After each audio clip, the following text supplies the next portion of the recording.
was Chrissy that arranged it last time. But it sounds like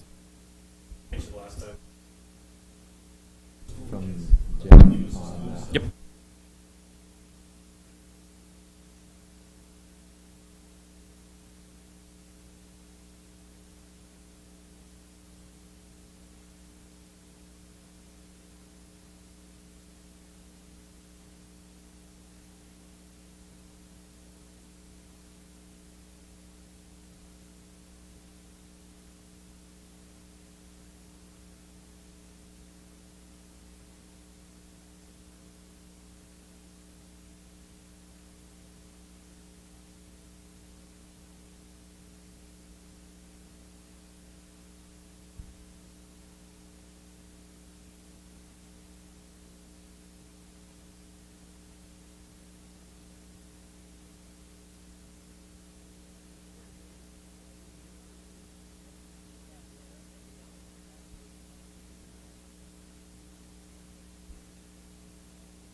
Alrighty, I'll call our meeting, the special council meeting to order at 6 o'clock. And declaration of pecuniary interest is next in our items. Any member of council have a declaration of pecuniary interest in this special council meeting? Seeing none at this time, if you find yourself in that spot as we move along, let us know and we'll address it appropriately. Next item in front of us is in-camera items. And a new mover and seconder for the following recommendation that in accordance with the Town of Penetanguishene Procedural Bylaw 2016-08, the Council of the Town of Penetanguishene move into an in-camera session to discuss litigation or potential litigation, including matters before administrative tribunals affecting municipality or local board, which are items 1, 2, 3, and 4. Advice that is subject to solicitor-client privilege, including communications necessary for that purpose, which is part of items 1, 2, 3, and 4. And finally, labor relations or employee negotiations, which is item number 5. Mover and seconder, Councillor Mayotte, Councillor LaRue. Questions, comments? Comment, Councillor Rawson, please. Thank you, Worship. Just two issues I'd like to bring up. Item 3 on the agenda, 8 Owen Street property building ownership. I'm just wondering why that's closed.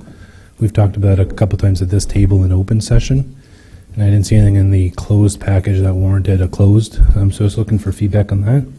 Okay. And same thing regarding number 4. Waste Discovery, Lauren Avenue and Hilltop Drive, wondering about that as a closed item. What I saw in the package looked like it could be an open conversation. Okay, thank you very much. So I look to staff. So we're talking about 8 Owen Street, and for clarity for our publics and be a little more transparent, that's the curling club we're talking about there. Not everybody will recognize 8 Owen Street as the curling club. So I look to our clerk as to items 3 and 4 and why we should we discuss them in camera. Thank you, Your Worship. Specifically, item 3, 8 Owen Street, building ownership. Although I know we have discussed the curling club and the curling club agreement, this is specific solicitor information as well as legal advice regarding the actual ownership of the building. It's not actually related to the agreement necessarily. I mean, it directly impacts that, but that's the building ownership is the discussion, as well as for item 4, we do as well have legal implications as well as solicitor-client privilege information in that report. Okay. So you're comfortable as the clerk that going in camera is your best professional advice to council? Absolutely. Thank you. Councillor Rawson, please. So just for clarity then, that those two components will be us receiving updates from our solicitor about those two items, and we'll just be questioning and feedback from our solicitor about those items? I think it might be through staff, or is our solicitor joining us, Jeff? Through your worship, in both both cases, there is documentation that was provided in the in-camera agenda from our solicitor, and staff will be speaking to that. Okay, and I'll ensure as chair that we stay on point to make sure that we don't stray from the topics there. Councillor Rossin? Well, I'd just argue if the solicitor's not here to answer our questions, and we've already all received the information on closed package, do we need to move closed? We all have the same information before us. Well, look to your council peers. I personally feel this is an open issue. Okay, fine. I don't have a problem with challenging items 3 and 4 going in camera. Is council comfortable with going in camera on items 3 and 4?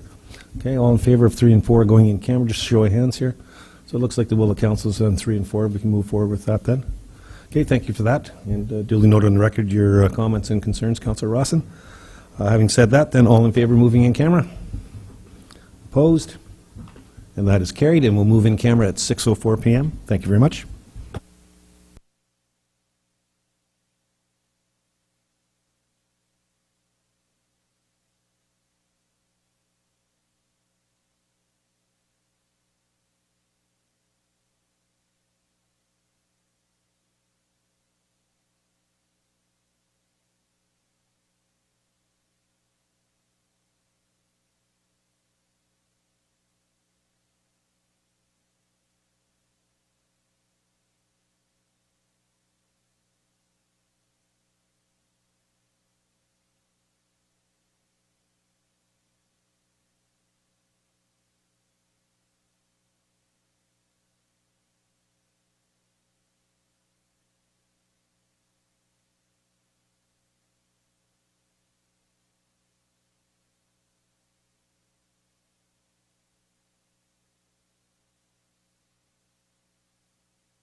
Good evening, everyone. Thanks for your patience. We just got to clean up our previous meeting, a special council meeting. We'll do that in about 5 minutes or so, and then we'll go on to the council meeting that everybody's here for, I'm sure.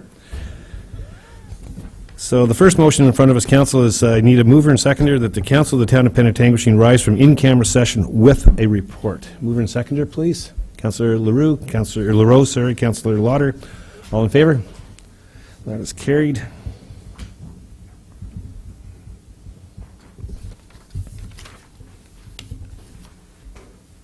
And then I'll need a mover and seconder for the following motion. This is related to the Phillips H. Jones PCP litigation update, that the solicitor update be received for information. Moved by Councillor Rawson, seconded by Councillor Levy.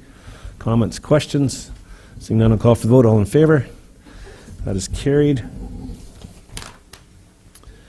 Moving on to the 8 Owen Street property, which is the Curling Club. The staff proceed as directed in the in-camera session. Mover and seconder, please. Councillor Lauder, Councillor LaRue. Comments, questions? Seeing none, I'll call for the vote. All in favor? That is carried.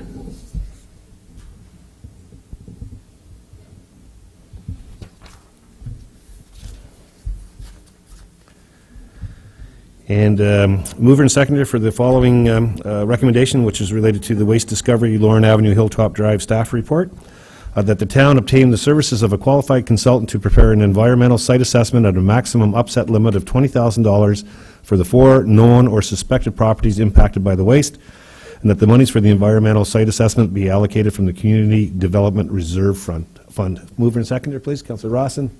Councillor Mayotte.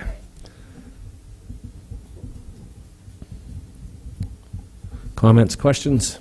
Seeing none, I'll call for vote. All in favor? And that is approved and carried. Next item, I need a mover and seconder for the verbal update from the CEO related to the collective bargaining agreement, that the update from the CEO and solicitor be received for information. Councillor Rawson, Councillor Saunders. Comments, questions? Seeing none, I'll call for the vote. And that is carried. And the final one in front of us, that verbal update from the CEO regarding a legal matter, that staff proceed as directed in the in-camera session. Councillor Saunders moved. Councillor LaRue seconds that. Comments, questions? Seeing none, I'll call for the vote. And that is carried. All righty.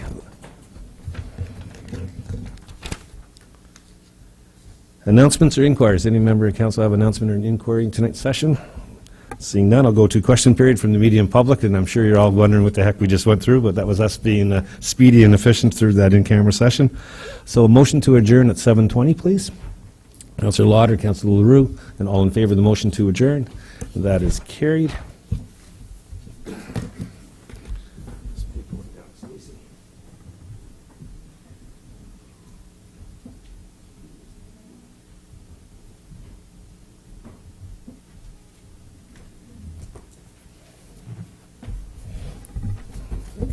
Here.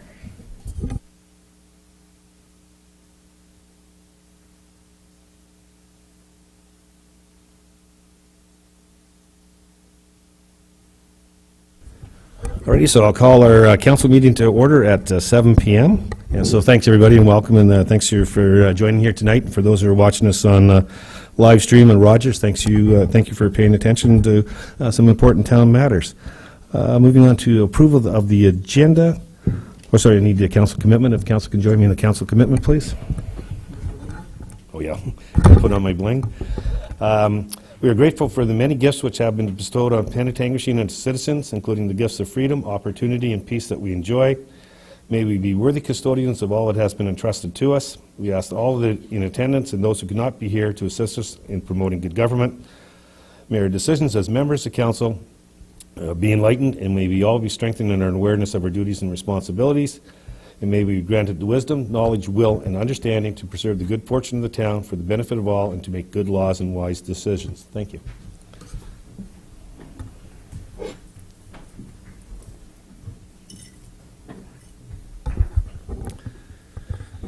Item number 4 is declaration of pecuniary interest. Does any member of council have I need to go back to approval of the agenda. Sorry, moved by Councillor Saunders, seconded by Councillor Rawson, that the agenda of the regular council meeting of May 24th be adopted and approved as presented. Everybody okay with tonight's agenda? Any omissions or changes? Seeing none, I'll call for the vote. All in favor? And that is carried.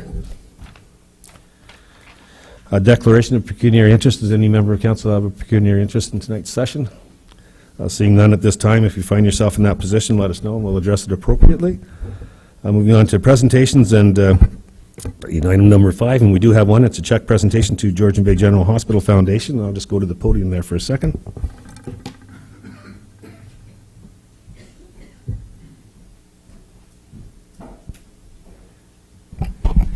So it's a great pleasure to be here tonight.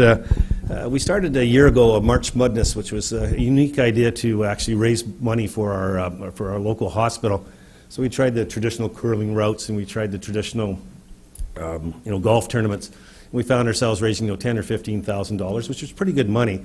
But we found it was a lot of effort, and we found that we challenged ourselves to find a unique way to actually raise money and see if we could raise more money, engage more of our community involved in the effort. So we started March Madness, which is a 5-kilometer obstacle course, which is really using all municipal obstacles, so tires and going over barricades and crawling through culverts and just generally having some fun at the tail end of March. And so last year I think we raised about $35,000, and this year we raised just about $35,000, $34,977.75, so very close to matching last year. And it was a great community event. We had great volunteers involved. Our staff got involved, and a lot of heavy lifting by the whole community. It was a lot of fun. It was a great pleasure. And I can tell you that our effort next year, we're finding that some of the folks want to actually double it next year. So the target for next year, by the way, for the hospital folks is $70,000. So we want to double down. So that's the effort and goal for next year that we're setting the bar at. So certainly, though, and none of this happens a lot of times behind the scenes. Our town staff are working hard, and they really don't get in front of all of us for appreciation. So Jillian Forms, our bylaw officer, Marlena Ladisser, and Sherry Desjardins, who's with us tonight, Herculean efforts behind the scenes. So thank you for what you did. Our success is your success. And a round of applause for our staff, please.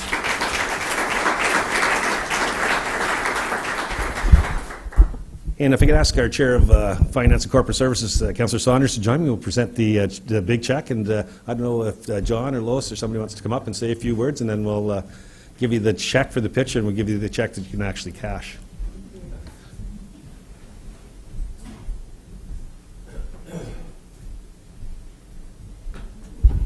So thanks very much, Your Worship. With me tonight, so for those that don't know me, my name is Lois Lipton. I'm the President and Chair of the Board of Directors for the Georgian Bay General Hospital Foundation. With me is Dave Turner. Dave, give a little wave, who is the Vice President. John Kervink, who was the Chief Financial Officer for the hospital and interim CEO up until yesterday. And Brenda Duquette, who spearheaded assembling 9 teams from the hospital. And your team was called Dirty Records. And I must tell you, for those that did not see March Madness on TV or were not here to see it, John Kervink was wearing a yellow tutu while he did this. So we certainly appreciate the support of the hospital staff. We appreciate the support of all the teams that participated, and most of all, we appreciate Mayor Marshall for spearheading this initiative. We are so incredibly grateful. The funds that were raised from last year and this year are going towards the purchase of a new CT scanner, faster, better, less invasive, price tag of $1.6 million. We don't do anything small at the hospital in terms of equipment. And the best news of all is that piece of equipment will be installed in the hospital and operating at the end of this year. So we're very excited about that. So thank you for all of that. I have one other person, and I was hoping that you wouldn't have taken so long in your meeting, that I could have introduced her to all of you. We have a new executive director at the foundation, Marilyn Campbell-Davis. Give a little wave back there. She actually, today was her first day, and I hope it's not her last. So, because she's been a little overwhelmed in meeting everybody, but the community at the hospital and around town has been incredibly welcoming and grateful. So, again, Mayor Marshall, thank you so much. Thank you to the community and all those people that did support and pledge. And hopefully you don't have to have a CT scan, but if you do, you know you're in the best hands at Georgian Bay General Hospital. So thank you.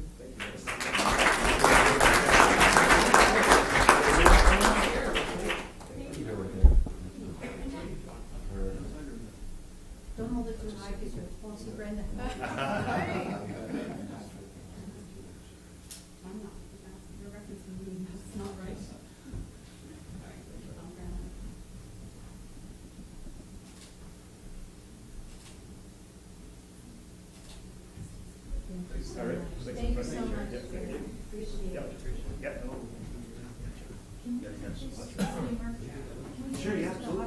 Yeah, for sure. Yeah, when you want to take the one, you can actually cash as well. Thanks, everybody. Thanks. All right. That was great. It was a great day, great event, a lot of fun. So mark your calendars for the last Saturday in March next year. So get that down in your calendars, and we'll do it all again. Although this year our staff was a little tricky. We did a video to promote some awareness right up front of Town Hall, and those three staff that I just give compliments to actually dumped a bucket of mud on my head. So if you ever want to catch that on our town website, I still have to pay back, but I got 364 days to figure that out. Anyways, we'll go back to our council meeting.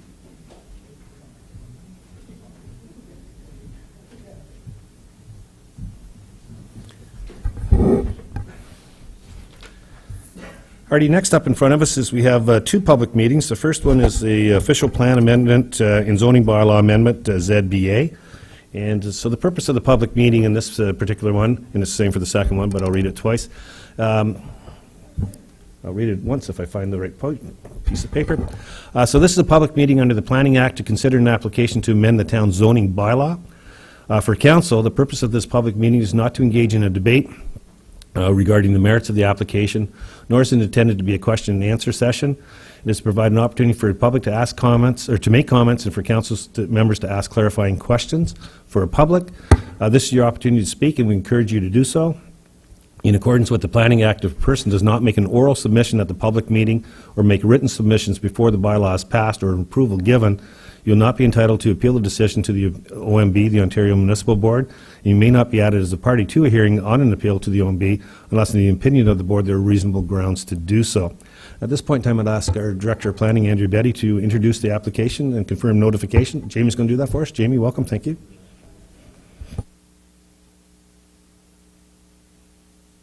Thank you very much, Your Worship, members of council and the public. Notice of tonight's public meeting was given on May 4th in general circulation of the Midland Mirror.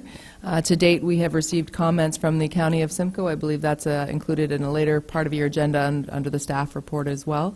So I can confirm that notice has been given per the Planning Act.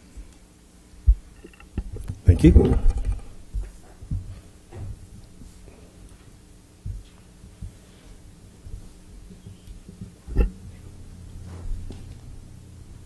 We ready to go? All right, here we go. Thank you, Your Worship, members of council, the public. My name's Jamie Robinson. I'm a partner with MHBC Planning in Barrie. I'll be fairly brief for council. This is a public meeting under the Planning Act to deal with source water protection, official plan amendment, and zoning bylaw amendment.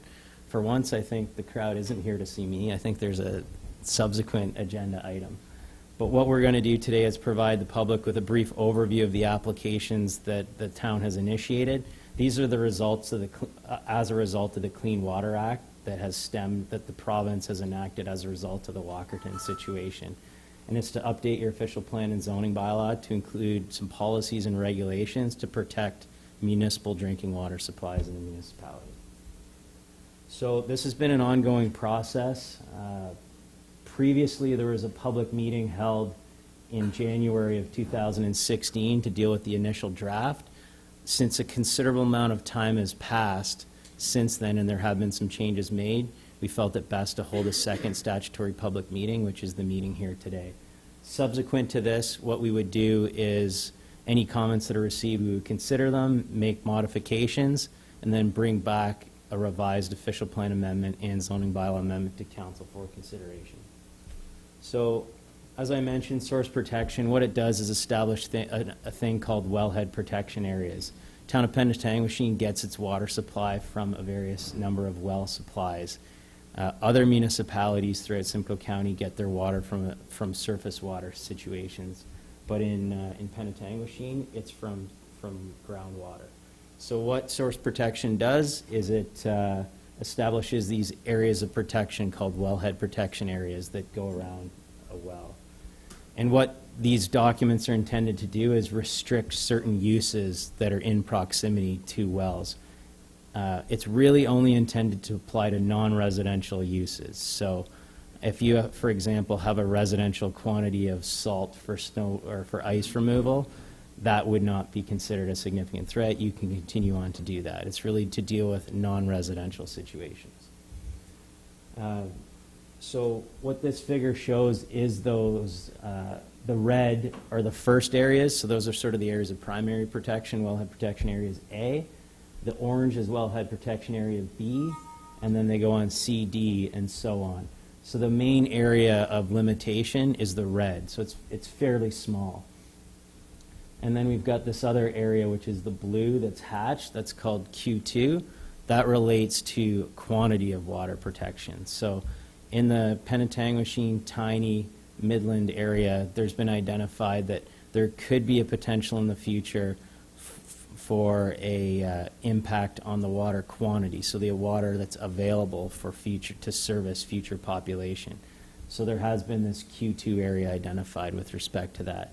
The other wellhead protection areas, so the red and the orange and the yellow, those deal with quality protection, so protecting the quality of water. Just in terms of the official plan amendment, there's proposed to be some official plan policies added to govern land use planning decisions in the municipality. It does things like identify areas of restricted uses and prohibited uses, but again, it relates to commercial and industrial activities. Just at the end. So in terms of the zoning bylaw amendment, the zoning is proposed to change by including some general provisions in the zoning bylaw that indicate certain uses that aren't permitted. And again, that relates to commercial and industrial type uses, but mainly only in that orange and red area, so those first two areas that are in proximity to the wellhead protection areas.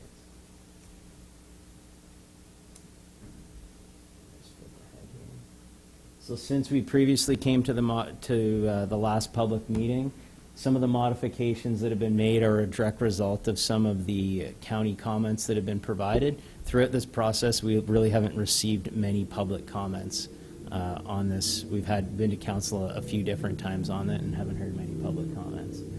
But these are some examples of some of the additional policies and changes that have been made following the public meetings. We've added some educational and monitoring policies to the documents, and we've updated some of the definitions to reflect some of the changes that the province has passed down with respect to those.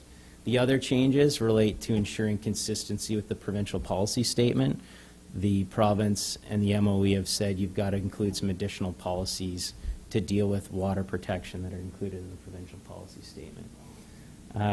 Recently, as last week, the county's provided us with some additional comments, and this is a summary of the comments that have been provided. I'm not going to go through them in detail, but one of the comments relates to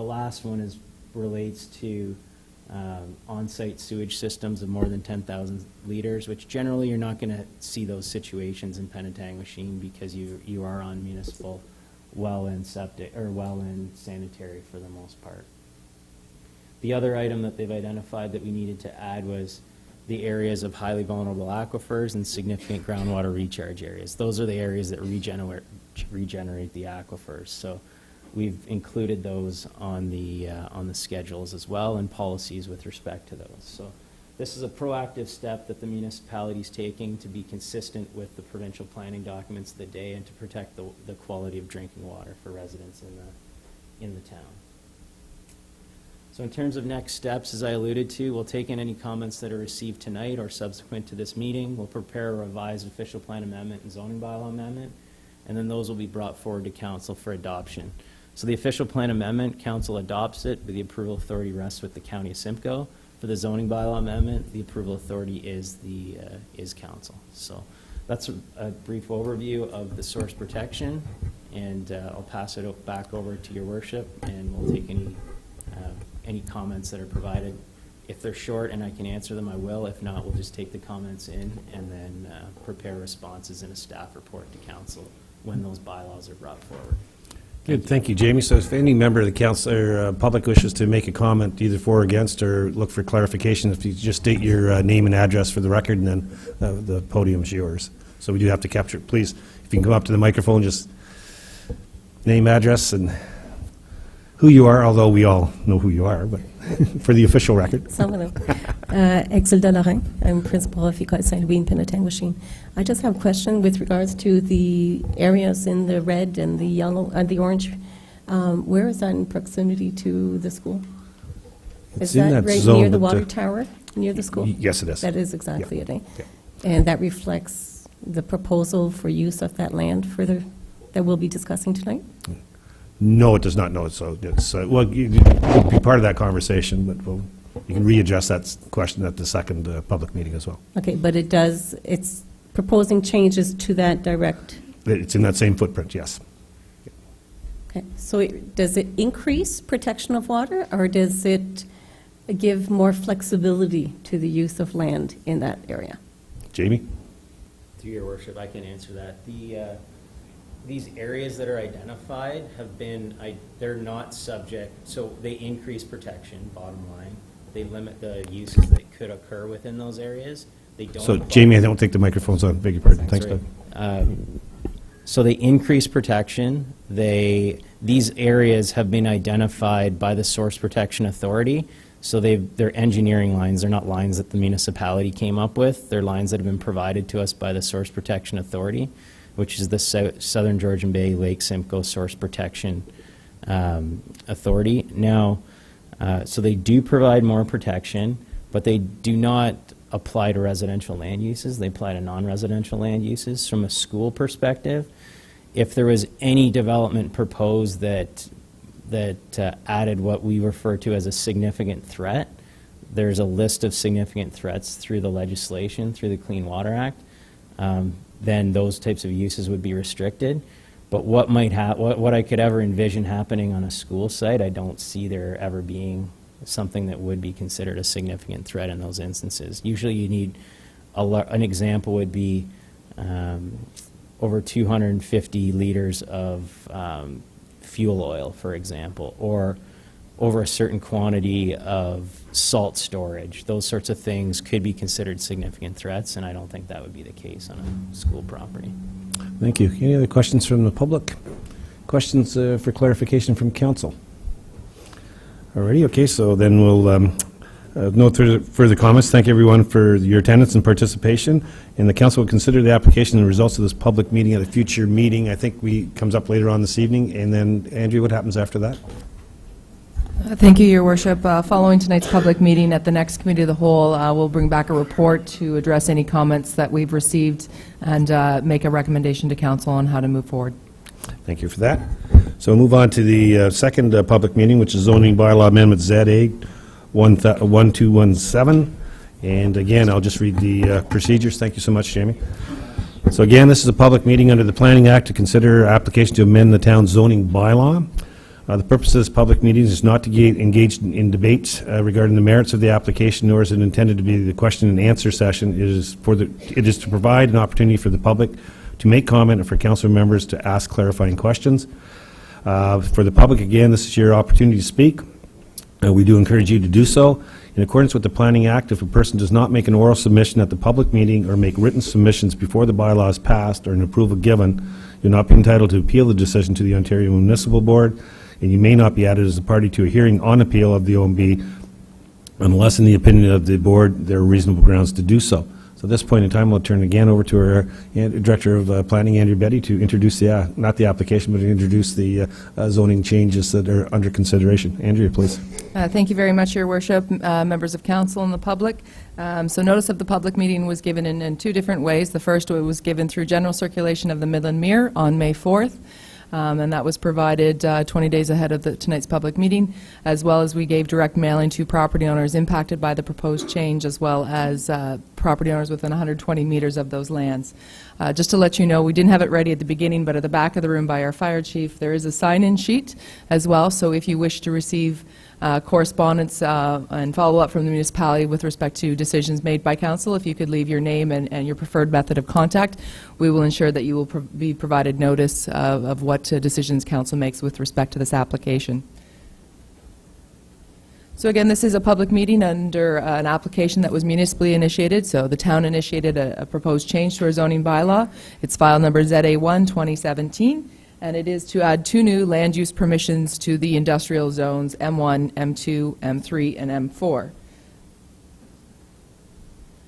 Generally, or not generally, those are on the screen is the location map of all the properties that are zoned, those M1 through to M4 zones.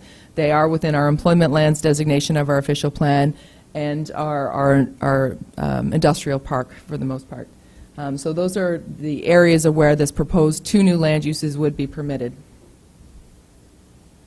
The very first proposed land use is a marijuana production facility. We proposed a definition that means a building used for growing, producing, testing, destroying, storing, or distribution of marijuana or cannabis authorized by a license issued by the Federal Minister of Health. And for the purposes of clarification, no part of this operation, whether accessory or not, may be located outside. I do want to reiterate that there are no retail sales associated or wholesale sales associated with this new permitted use. The employment lands designation does not permit large-scale retail operations, nor is it something that's being considered or is it legal at this point at that either. So this was initiated by council, and there are, through the background work that we've done, there are a number of different performance standards that we could consider, and that's being brought forward for discussion tonight. And review of other municipalities who have undergone this process, where they have either rezoned or allowed for a marijuana production facility. Some things that they've looked at are exclusions on retail and wholesale distribution, amenity space requirements, that means separation or requirements for green space and buffering between the proposed use as well as adjacent land uses, signage limitations, loading restrictions, so that all loading or unloading of products or materials has to be done indoors or in a secured location, separation distances from sensitive land uses such as schools, homes, places of worship, and parks are sometimes considered, discussions or regulations on the location of where waste is disposed of. Some municipalities have considered what they need in order to determine an application is complete. So, for example, you could require an air, noise, dust study or traffic impact study or something like that. So if there's something specific that the municipality feels is important in order to consider processing an application like this, we could put that in a proposed bylaw, as well as additional notification requirements either to adjacent sensitive land uses or law enforcement itself. And so those are some of the examples that other municipalities have placed in their zoning bylaw when considering marijuana production facilities. The second proposed use is similar but different, definitely distinct. It is called, we've entitled it agri-manufacturing. It's really the indoor growing of living organisms traditionally grown on farmland or rural areas. Some examples include fruit, vegetables, herbs, and flowers. Similarly, we could impose some additional regulations with respect to that type of use, whether or not we restrict sale, amenity space, buffering, location of waste, or complete application requirements. As I said, this is very similar to the medical marijuana or the marijuana production facility. However, we've clearly identified marijuana production facility as being a distinct land use, and then agri-manufacturing is something different and separate, and council could consider them separately as well.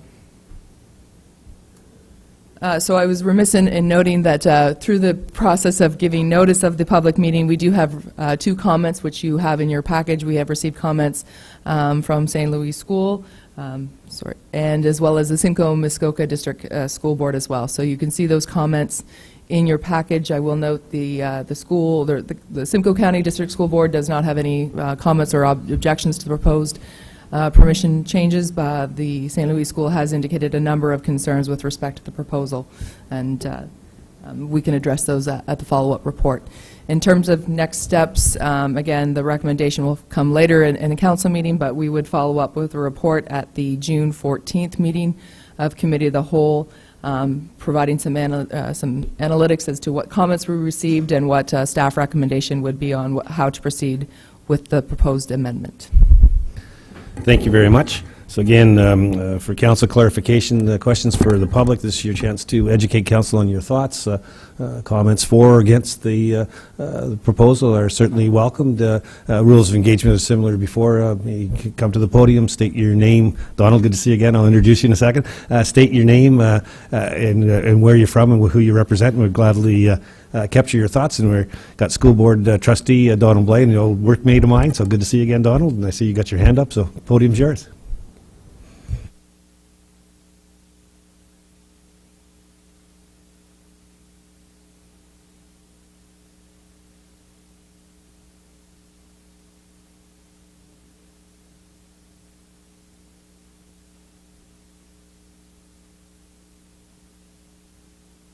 Sorry, Donald, is the microphone on? No, okay, thank you. My name is Donald Blair. I'm the school board trustee for CFC Monavenay. Okay. The proposed site is right across the street from our school, called Saint Louis Elementary School. Age for more than 200 students, age 4 to 13. We also host a daycare who's inside the school. The suggested area of business site M1, M2, M3, M4 contravening the board healthy living policy, which are in accordance with the Ontario Education Act.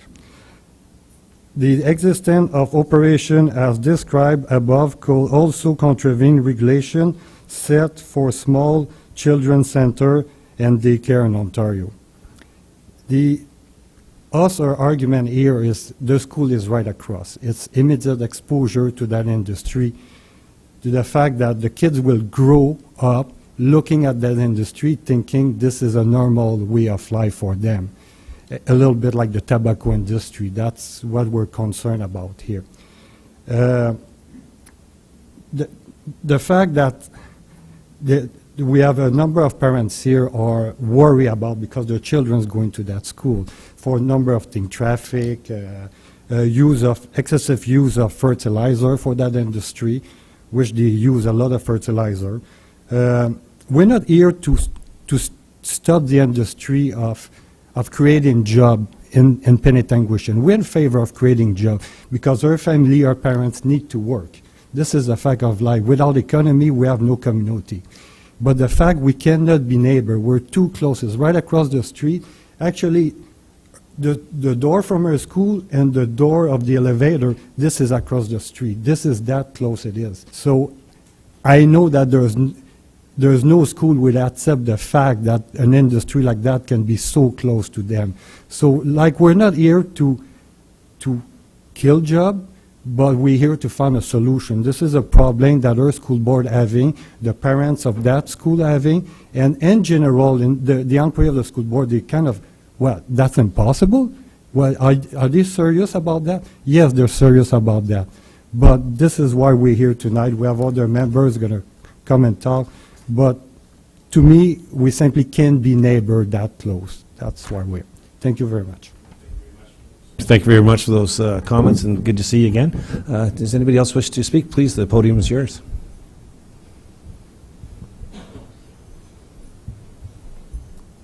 Hi, my name is Melissa Dolezal.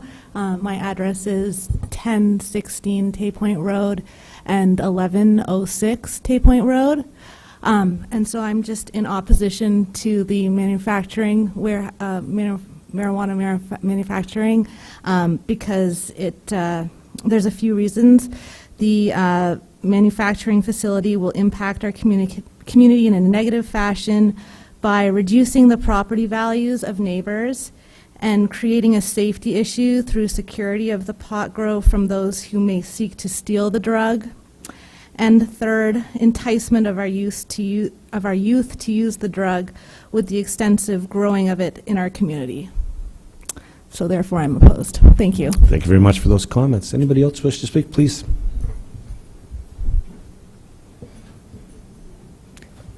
We've got one ahead of you, and then...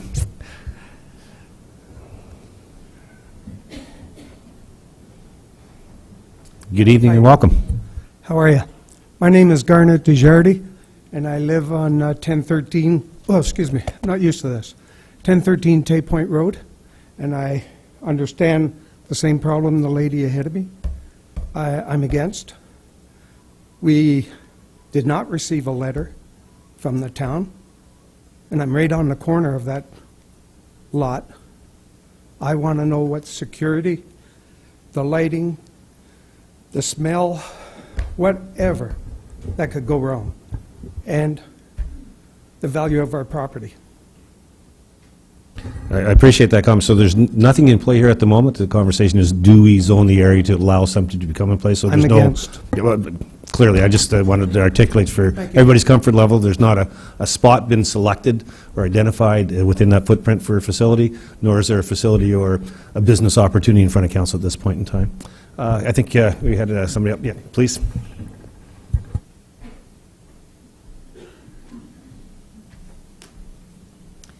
Your Worship, Mayor, council members, and members of the public.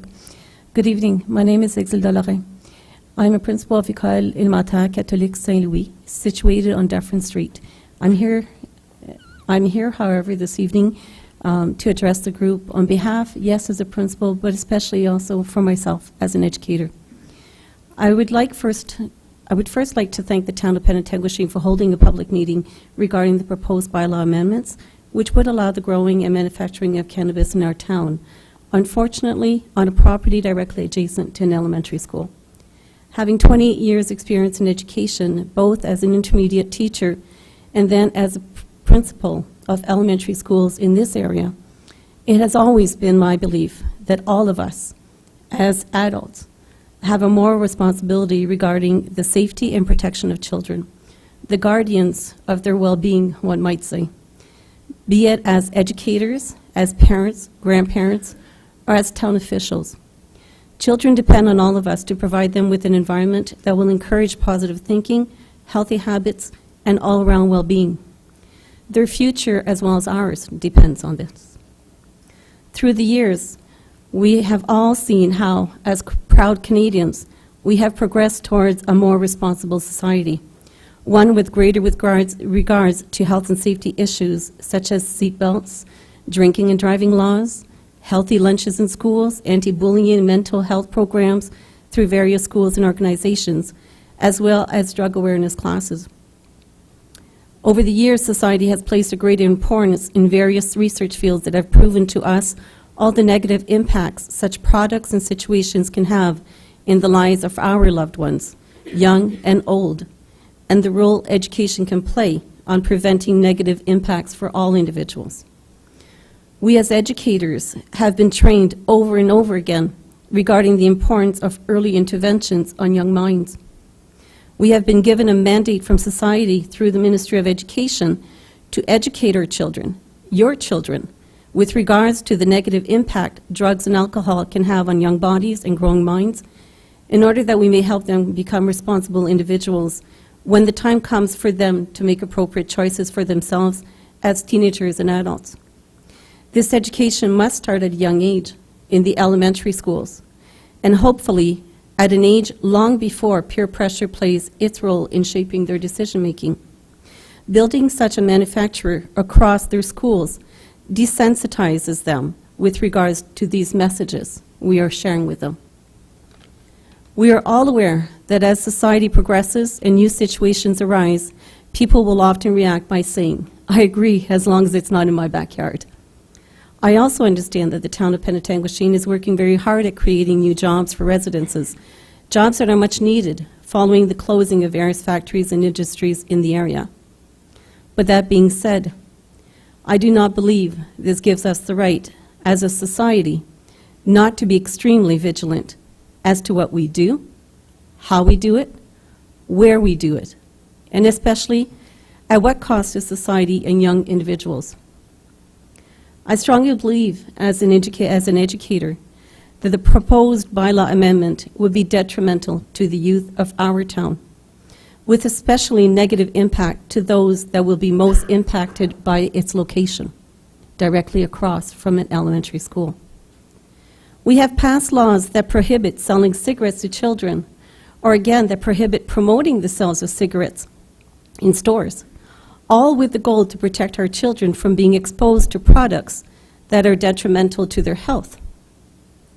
If cigarettes are not to be exposed or presented to children, how can we, as members of the town of Penetanguishene, believe it to be okay to expose children to the growth and manufacturing of cannabis in their backyard?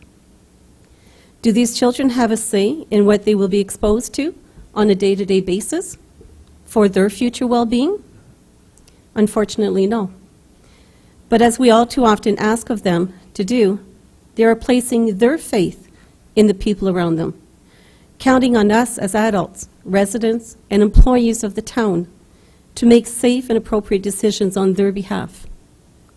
Do we fully understand the impact of this type of manufacture near a water tower? Do we understand the health risk from the chemicals that will be used in the manufacturing of this product, or the airborne contaminants that can affect the health of very young children, as young as 18 months, that will be in close proximity to this manufacturer? What if a fire were to break on this facility? Have we really taken the time to study all the impact? Hopefully, members of council will not let them down when comes the time to vote on this bylaw zoning amendments for children of elementary age groups should no more be exposed to cannabis growing and manufacturing than they should be the sales of cigarettes.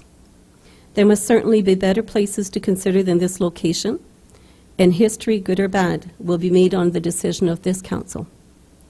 Let the town of Penetanguishene be proud to be a positive model upon which other towns and cities will base their decision when time comes for them to also establish these cannabis growing operations, for the health of our children, as well as for all Canadian children. Thank you. Thank you for those comments.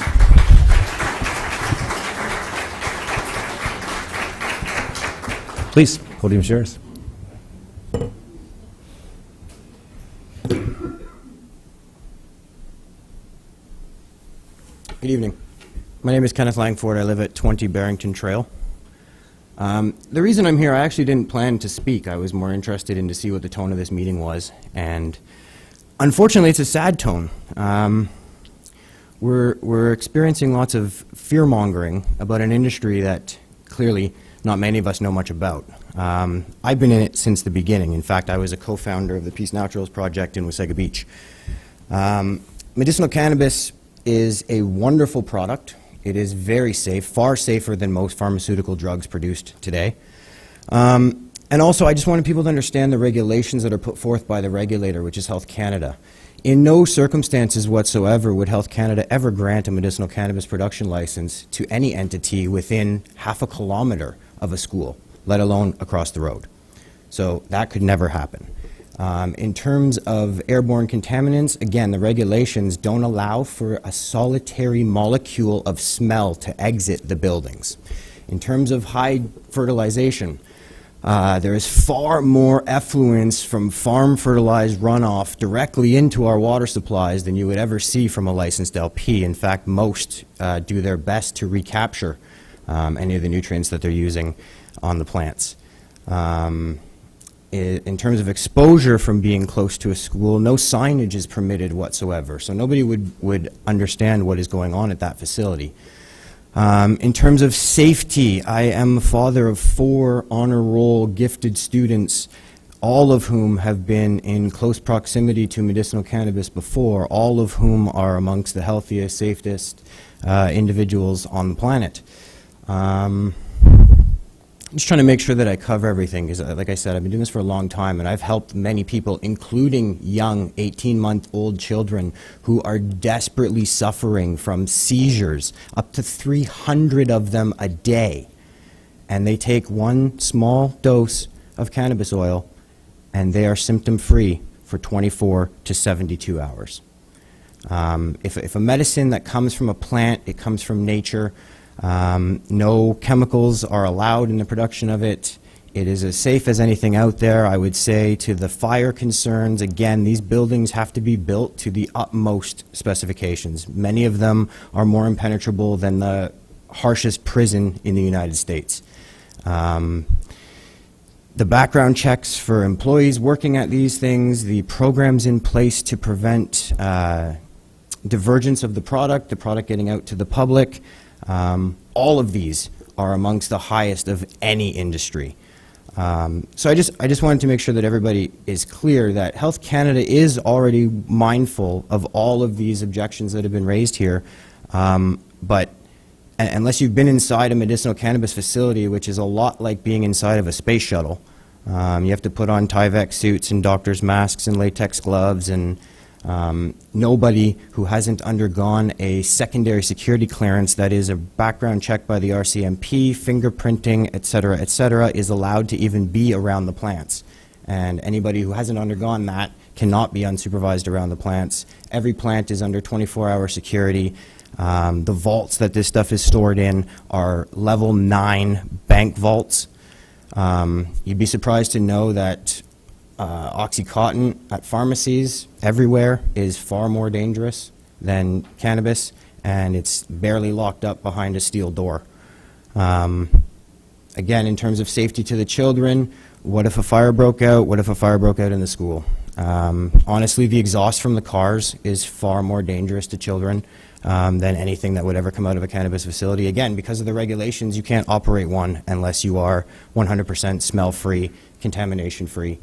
I could probably go on. I don't want to bore anybody or take up any more of your time. I just wanted to change the tone slightly because there seems to be a lot of fear, and that fear seems to come from a lack of education and knowledge. So I just wanted to provide some education, experience, and knowledge here. Thank you. Thank you for your comments. Please. Good evening and welcome. Hi, my name is Suzanne Beatty. I am a resident of Tiny. However, we'll be moving to Hilltop in the next 30 days, so I will be a resident of Penetang shortly. I am a mother of 2 whose children do attend St. Louis. I'm president of the Parent Council. I'm not speaking on behalf of Parent Council, but I do feel that it's important that I do voice the opinion of certainly many parents who have approached me in my role over the last couple weeks. So I did have one question that I would like some clarification on. I know that there is a 2-pronged approach to this particular rezoning bylaw. The second one talked about agri-grow, and the first one is specifically for marijuana production. So if you didn't pass the first one, would you be able to produce marijuana under the second option, which is the agri-grow, because you weren't specific in terms of what could be grown under that? Could you clarify that, please? Andrea, please. If possible. Sorry, I wasn't. Thank you, Your Worship, and through you to Mrs. Beatty. The intent of the bylaw is to specifically permit marijuana production facilities. It would not be captured within the agri-manufacturing definition, and should council wish to change that, we can be clear in the definition to make sure that it's not thought of as being a permission under that agri-manufacturing use. Thank you. And the second piece, I appreciate the clarity on medicinal marijuana and providing some education. I think that is a big part of this. I feel like I'm just getting into the loop about this public meeting tonight, and haven't had a lot of time to do a lot of research, and I do appreciate it, but nowhere does it specify that this is for medicinal purposes for the changing in the zone. In the previous definition, it was very clear that there was production, distribution. I know there's no retail sales, but it is to a fairly large extent, and at a point does it say for medicinal purposes only. And I don't know that that could be restricted. I'm not sure how it works, but I did want to point that out as well, that I think that's a piece that's important. But just in closing, I have 2 young children. My daughter will be 13 and my son is 10. Both very curious and have lots of questions, and I'm a proud member of École Saint-Louis, and my children have enjoyed their education there. And we're at a dead-end spot there up on Dufferin, and we always talk about concerns with traffic and other things that are going on at our end of the school area. And I just don't want it to be left out that our bilingual school is not getting the attention that it deserves. There's a sentiment that if this was an Anglophone school, that there wouldn't be, we'd have a much bigger room and the VR News and everyone else would be here, but because we're a small, quiet Francophone school, we're not raising that same issue. And I just wanted to make sure that it's known that we have loud voices, and we certainly do have some concerns. And I think education is a big part of this process, and for us to be able to share our opinions here tonight. So I do appreciate your time, and clearly I don't support the zoning change. Thank you.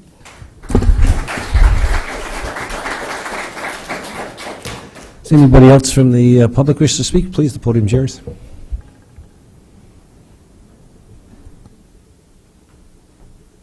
Hi, my name is Anne Bonsha. I'm from Penetang. I work at CCL, And I think the fumes from the factories, CCL and Magna, are more harmful to the children. Maybe the school should be moved. It's very harmful to the children, the fumes from the factories, more than the pot plant. I'm sure, yeah, it's kind of entering into the debate area here. That's why you see me I kind of am being for hesitant. it. So, I am for it. Yeah, so you're And I think the you're a fumes proponent? from the factories, the school shouldn't be around the factories. Appreciate the comments. That's kind of a debatable measure. We're trying to capture input on the zoning change itself. Does any other member of the public wish to speak? Please.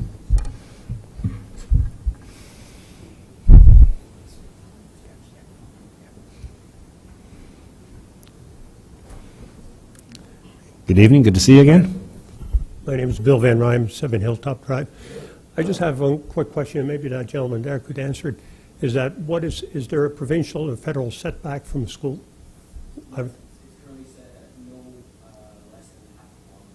Okay, so I looked at that. The answer was it's set no less than half a kilometer. Is that what you heard? Just so the rest of the public could hear the answer. My question to you is, and to the planner, like, I look at the hatch area that you gave. If I stand in front of the school of St. Louis and I draw a radius of a half a kilometer, all that industrial site is gone. The footprint's about 100 acres, but Andrea, can you? Thank you very much, Your Worship. So I've done a quick calculation from that as well. It doesn't completely exclude the entire industrial park from being... Can you tell me what's left? So it basically reaches the CCL plant. Okay. So from CCL eastward towards Fuller Avenue, those properties are also within those industrial zones, would be permissions in there. So the regulation that exists at Health Canada regulates the location of it as it is. So there would be opportunities within this industrial park where there could still be land or buildings available for a production facility. Secondly, the way zoning bylaws are written, it's permitted to allow for or anticipate changes that happen in land use. So currently there's a school on that site, and I'm not saying it's going to go anywhere, but should it not be there, then that would also, those permissions would therefore be in existence for those properties that are within that half a kilometer. Right. And my question to you, sir, is approximately for a facility like that, how many people would that employ? Sorry, rather than get, yeah. I'm just trying to tell you what the impact is. It's We're generally talking about economic impact. Sure. I've done a little research, and I think I encourage everybody to do some too. Is actually at Peace Naturals plant. I've done the tour, recognizes this would be a debatable topic, and really trying to understand it. So the jobs in play right now at Peace Naturals, about 40 to 50 employees, 3 chemists. They got some high-end jobs, high-paying jobs. They're expanding that facility by 280,000 square feet to employ about 60 or 70 more people. So generally speaking, the current one there, I don't know what the Peace Natural plant exists today, is about 50 to 60 employees. Okay. So could you maybe then follow up with a drawing of the area with that radius of a half kilometer, so that we could actually, people have that idea of where it is exactly? Because the tone here tonight is like it's going to be in my front door of the school. I think what we'll do in this case is we'll capture your comment that suggests that we should do that rather than direct staff. I would like that. Your comment should be, let's provide that type of opportunity. Thank So you we'll very capture much. that for the minutes. I take all your points, really do. Thank you for that. Well thought out. Any other questions from the public? Anybody else wish to speak? Going once? Going twice? Okay. Turn it over to council. Any questions of clarification for staff from council? Oh, did we have a question? Sorry. Or Andrew, do you have a comment? Sorry. Thanks, Doug. No, we're good. All right, thank you very much. Okay, so that concludes this part. So this comes up again later on this evening to receive this report for information. I'll look to our director in terms of when this will come up again, how would we communicate. And I do encourage everybody to sign that sheet over by our fire chief there so we know how to get a hold of you. But Andrea, maybe next steps, including how we will communicate as this conversation goes down the path, please. Thank you very much, Your Worship. So yes, if you please sign your name to the sign-up sheet at the back, that way we can give you notice of any passage of bylaws should council do that. The intent is to bring back a report to the June 14th Committee of the Whole meeting, that's 3 weeks from now, in which, and all the comments that we've received both tonight at the public meeting or any written comments that we may receive, we'll follow up with the report and make recommendations to council on what the staff's opinion is on how to proceed with this. Thank you very much. So June the 14th, and so generally speaking, our agendas are published about a week in advance. So about June the 7th, you can actually go onto our website and actually be able to see that report about a week in advance of the meeting itself. Is that correct, Stacey? June 7th, roughly, and we'll get notification out there. All right, so that'll conclude this public meeting at 8:12 p.m. Everybody, thanks so much for your participation, for educating council and helping us go down that decision-making path as we have this conversation. Appreciate everybody's input. Have a great evening.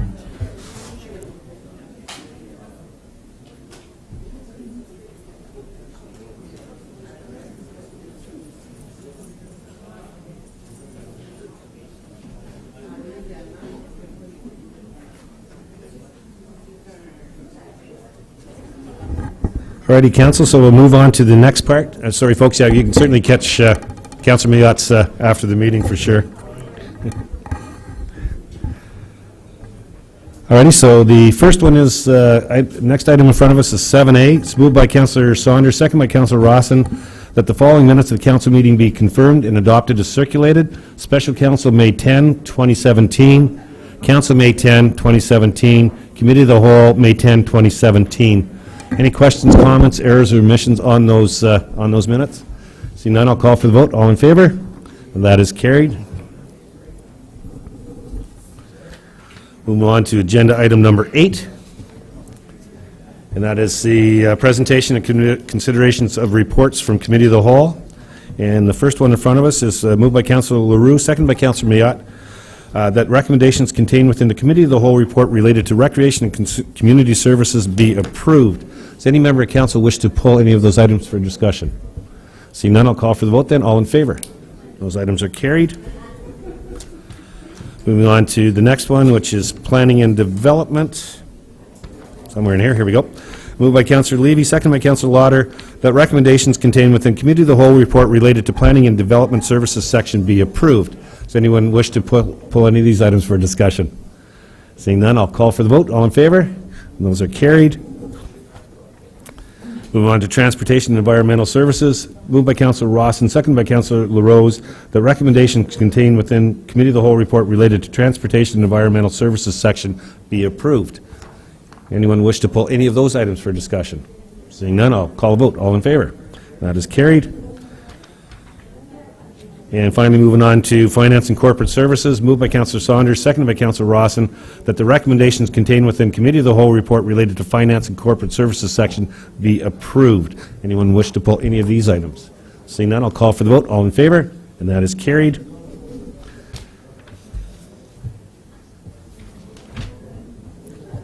Moving on to item number 9, matters for consideration. And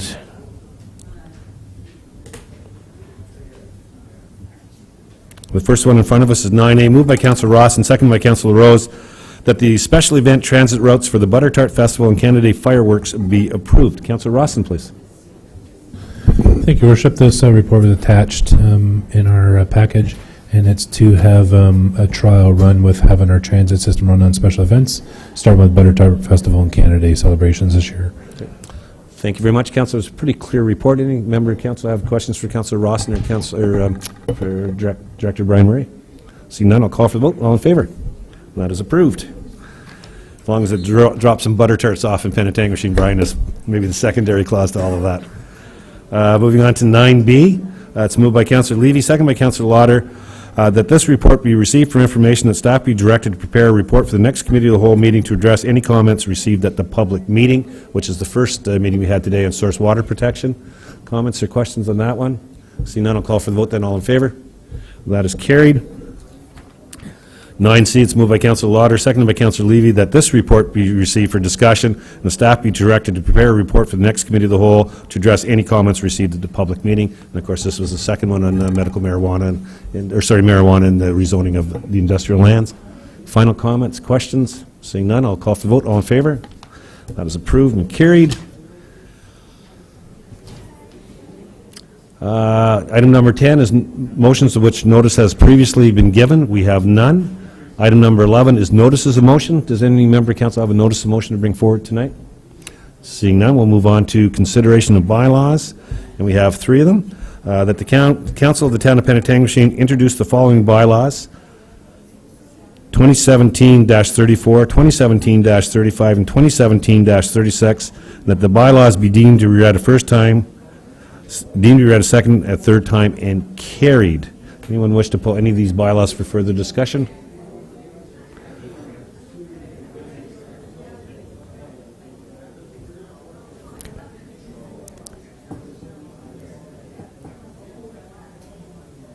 Okay, fine, I'm just double checking, sorry. I was making sure it wasn't one of the planning ones that I had a pecuniary with before I stopped reading. All in favor? And that is carried. Item number 13, questions from the media. Oh, we don't have any media there. Elizabeth, any questions? Oh, we do have a reporter with us? Questions from the media? Nope, we're good. All righty, questions from the public? No, we're good that way too then. Announcements? Oh, sorry. Announcements and inquiries. Any member of council have an announcement or an inquiry tonight? Okay, seeing none, we'll move to, do we have one? Oh, Councillor Saunders, please. Your Worship, I happened to see our bus go by the other day, and I was wondering why we don't have the new envelope and the markings on the new bus, and could we get some idea when that's going to take place? I think either clerk or Brian can ask that. So the wrapping on the bus, do we have an ETA for that, Stacy? Councillor Saunders, thank you so much for asking that. Actually, I had a call with the designer recently. We did a lot of back and forth. There was vacation. It's been a lot of delays. And I finally had a conversation with the actual designer as well as the employee of Pros Marketing to sort of try to finalize and hammer out the final design. And at that time, and I was going to bring this to the next meeting because I didn't have enough time to bring forward a discussion for today's meeting, but at that time, the designer informed me that was struggling a little bit with making the changes that we requested in terms of making it look as good as possible. He felt that if he was able to be given a little more freedom to place the images and come back with a new proposed design, because it was a struggle, and I told him that this would require further direction from council, as I was given direction, but I understood the constraints that he was in, so that's sort of where we're at as of today. Councillor Saunders, please. I suspected as much. Did we not, back some time ago, quite some time ago in fact, approve the design that we wanted to see on the bus? Therefore, is it not reasonable for council to expect the bus to be clad in its new decoration within a reasonable period of time? Actually, I think... Oh, sorry, go ahead. Not waffling back and forth with any designer over anything. I mean, it frustrates me because I was really looking forward to seeing this new bus with its new decoration, and it seems that we're right back no further than we were before. And that's very frustrating. I certainly appreciate your frustration. I think staff is equally there. So actually, though, in fairness to staff, we actually threw them under the bus in this one because council finally said, you know what, we 9 of us could subjectively pick this mural apart for days on end and weeks on end. And so we actually referred back to staff to work with the vendor to come up with a solution. So in some fairness to staff, we did kind of not approve a design, but actually said, go figure it out and come back with something that meets your satisfaction on our behalf. So, Stacey? Yes, just to further clarify, sorry, Councillor Saunders, Mayor Marshall is correct. It really got to that last minute stage where council was saying, yes, we're okay with it. And at the last minute, council made the decision to make some further amendments to the current design that had been chosen. So I did provide those changes to the company and the designer, and And like I said, the designer has been given all the feedback that I was given that day, and I'm just waiting on them to provide. And at this point, they've basically asked, and they've actually even offered to come and speak with council about it, because they truly believe that they want this bus to be as nice as possible. They don't want it to be driving around and have any of us be embarrassed of it at all. Councillor Saunders. The major part of my question was, when is this going to be done? And I didn't hear a definite answer as to when this was going to be done. I mean, we're coming up to the summer holidays now, for goodness sake. Surely we can get this bus, this newly decorated bus of which we're going to be so proud, surely we can get this on the road prior to July. Prior to July, reasonable expectation, Stacey, based on the information you know at this time? I think that if I had the direction from council to have a final option be brought forward with, the amendments that was requested, and maybe an option that the designer felt was even something you would love even more, that was my plan, to bring that to council for final approval. And once that does, but again, my hands are tied based on other people doing this work, so it's not something that I can commit to. But if I get that information and it's council's decision to select a design, then I'd have to assume, again, the company that would be wrapping it would have to give me that timeline. It's not something that I could promise.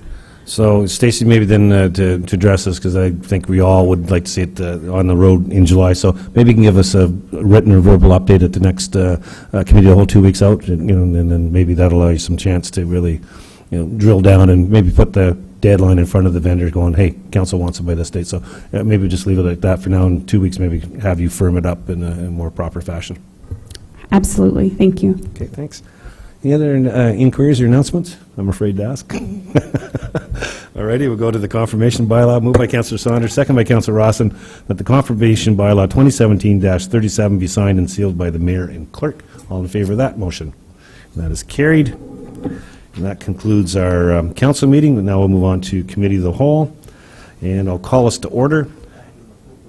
After a 5-minute break, I'll call us to order at 8:30.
There we go. All righty, council, I'll call us back to order for Committee of the Whole. So the first item in front of us is the approval of the agenda. So mover and seconder to get the item on the floor. Councillor LaRue, Councillor Saunders. So LaRue and Saunders on that one. Stacey, any comments or questions on tonight's agenda? Seeing none, I'll call for the vote. Then all in favor? And that agenda is approved. Does any member of council have a pecuniary interest in tonight's session? Seeing none at this time, if you find yourself in that spot, let me know and we'll address it appropriately. Next up, we have deputations, and we do have two of them. And the first one up is Kathy Willis on Operation Grow, which is kind of a unique undertaking and quite intriguing. So, Kathy, welcome.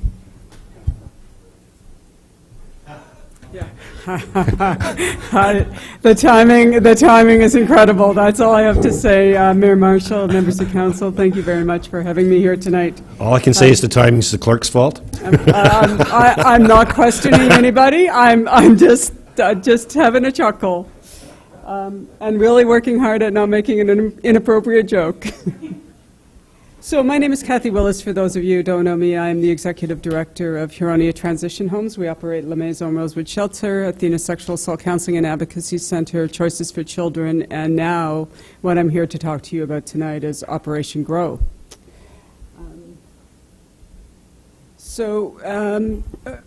Over the years, we have noticed that poverty has a significant impact on violence, and so many of the women who come into our programs come in, have a great experience, are able to move on with their lives and build new lives free of violence. But the reality is that some of the women we serve are third-generation women, so we've served their grandmas, their mothers, and now we're serving them as adult women. And it's really hard for individuals who've survived that much trauma in their lives, the multi-generational trauma, to build resiliency and move on. So a number of years ago, we were one of the recipients of Robert Hartog's bequest from Robert Hartog. The board of my organization invested that money, and we took care of that money, and it's always been our intention to build a program that was outside of government parameters and address the needs of the women we serve. So we did a strategic plan with the women, and they told us a few things. They told us that they needed a reduction in poverty, that they were isolated, and that they were hungry. So through that, we engaged lots of stakeholders and came up with an idea of a social enterprise that is sustainable, and it addresses those issues around food insecurity, and it also addresses the economics that so many women in our community are facing. So Operation Grow will build resiliency, it will build relationships, it's going to be a multi-purpose space. As you may recognize, this is the old LCBO building in Midland. It is going to house our training and employment center for phase 1, which is actually a vertical farm. We will be growing things such as kale, lettuce, and basil in our training facility. We're building a community kitchen in that facility so that we can start doing some of the reskilling around food prep, which we all know that we've had a culture that's de-skilled so much around food preparation. So women will be able to collect together, decide on things that they would like to prepare. We'll do bulk buying. They will make the meals and take them back out. It's not about providing food for free. It's about women coming together and learning new skills, having access to food and food prep. It's about building relationships and really networks so that women are no longer living in isolation. And the other great thing that we're able to do at Operation Grow is because we haven't been contained by parameters, we've been able to do everything that we're doing in this building is evidence-based. We've researched it all. And one of the things we know that in order to heal from trauma, it's really important that you do more than talk therapy and engage in mind-body connection. And so we'll also have yoga and meditation within this building. I just want to give you an example of a very quick clip of the technology that we're installing in the building in order for the vertical farm. This system can't work for you. The system can allow you to go out and make money no matter what your scale is, no matter how big your market is. This is scalable, it's modular, it's simple, it's accessible, it's usable. We've designed it to do that.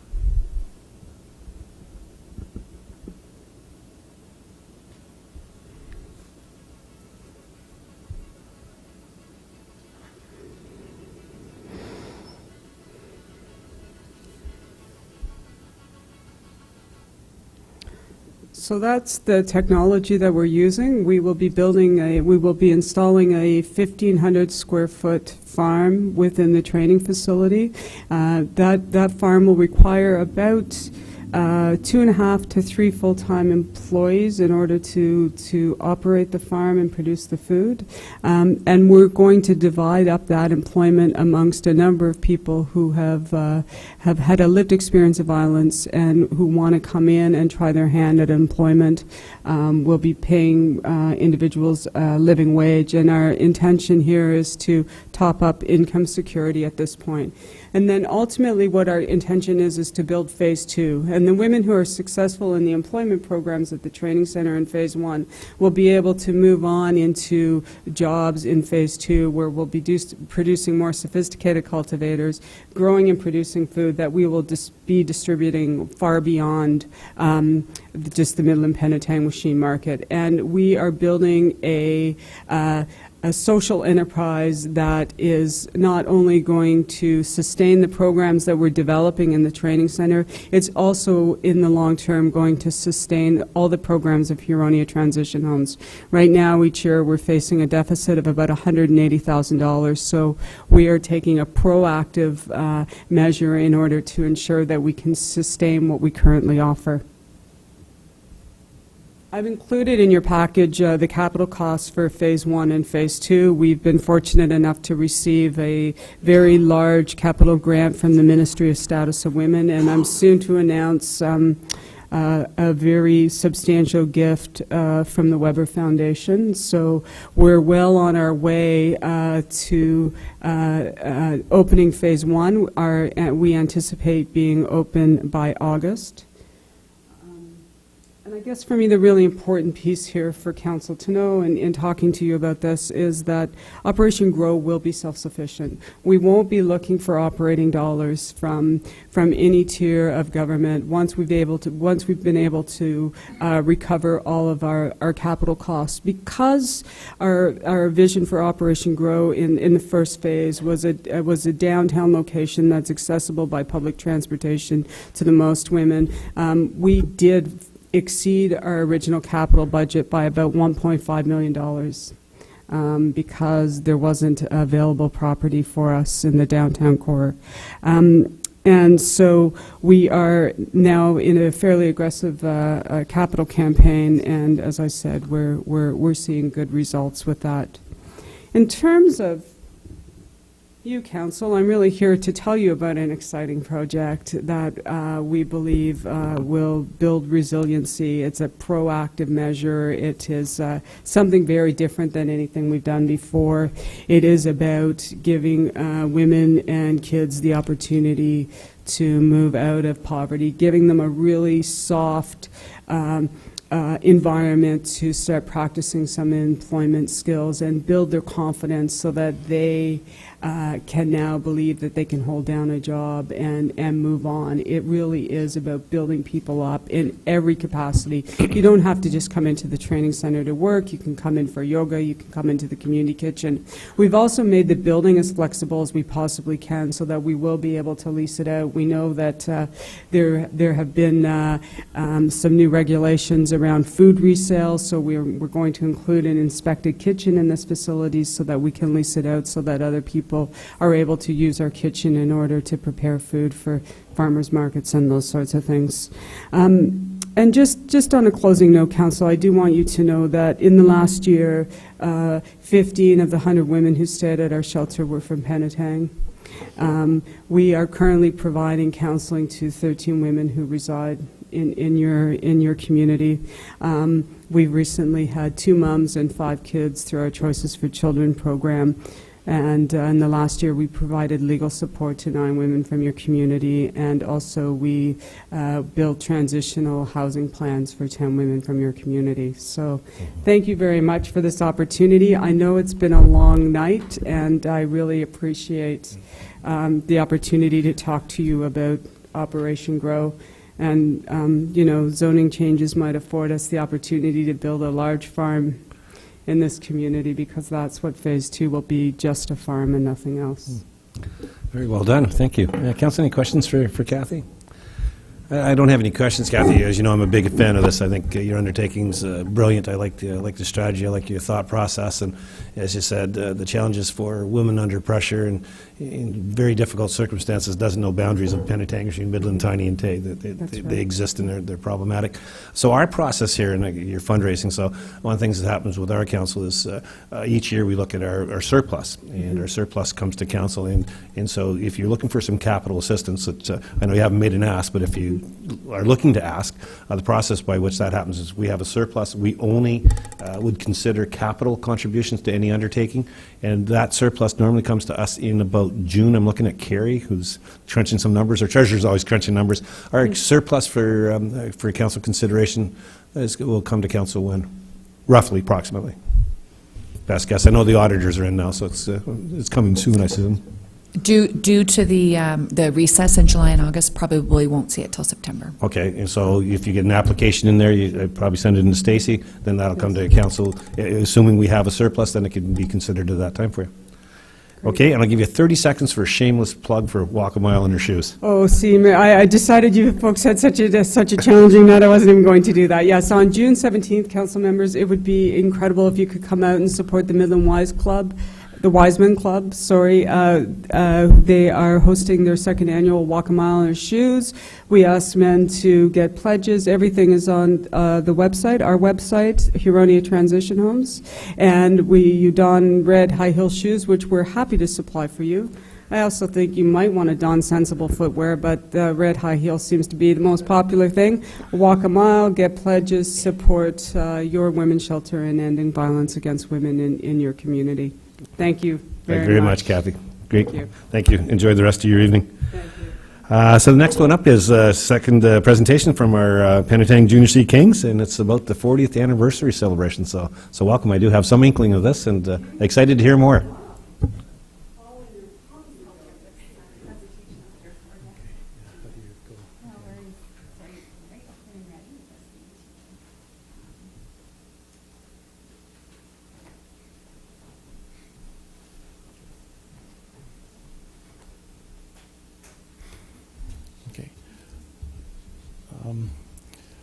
Mayor Marshall, councilors, we're just here tonight to just want to introduce our new president, which is Jim Brown, and our vice president, Paul Stack. I am now past president and general manager of the Junior C Kings. This year is our 40th anniversary, and we would like to ask the town for a little support this year in doing a couple things for our 40th anniversary. I'm not sure.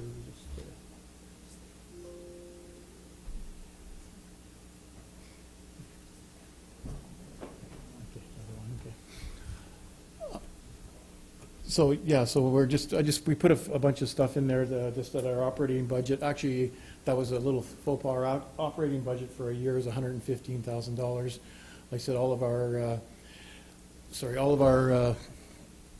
revenue is basically generated from doing 50/50s, working bingos, gate receipts, sweater sponsorship, program ads, and our golf tournament and any raffles that we were able to run during there. Our major expenses are ice fees, busing, referees, equipment, sticks, tape, etc.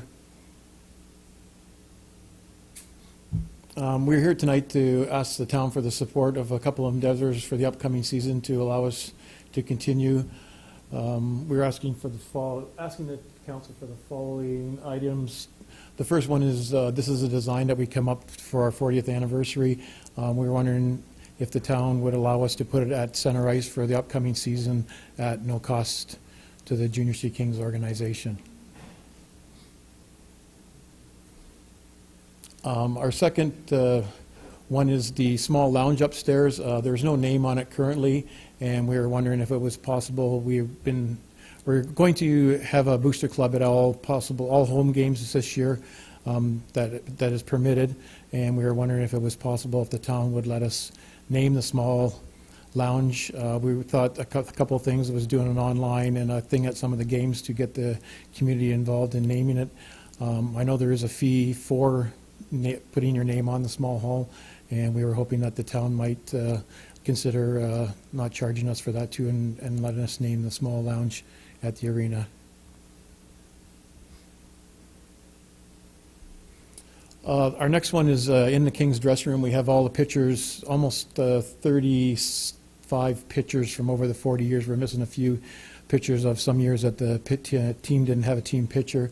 Right now they're in the dressing room and no one's able to see them except the players that are in there. So we're asking the town too if we could display all these pictures up in the small lounge on the south wall of the lounge, so that during the Booster Club and any games, anytime there's any function up there, that people can look at them and reminisce and talk, about the people that have played before and people they recognize and stuff like that.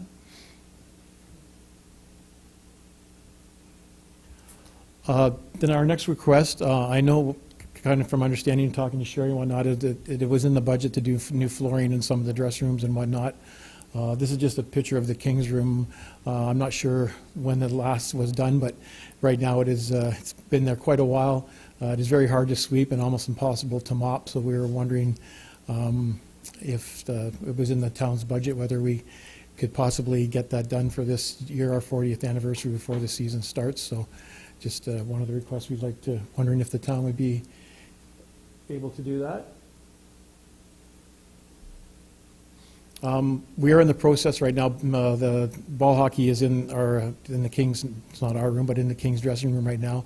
We have talked to Jamie, and he is going to move over into room 6, and we are going to repaint the whole King's room. So, as part of our initiative to help out there, we're going to paint it. We've been talking to the gentleman from the CNCC, and they have a crew that helps the town out and whatnot, and they are willing to do the work for us and paint it and whatnot.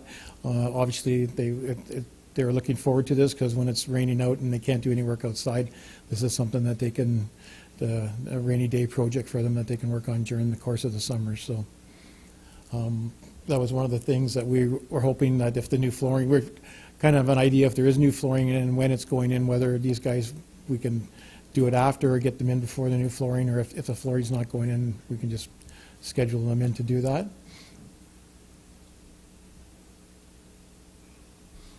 Our last request, and one that is vital to the success of the Junior C Kings, is that we're asking the town of Penetang to see if we can get the same rates as Penetang Minor Hockey and the North Simcoe Girls Hockey Association.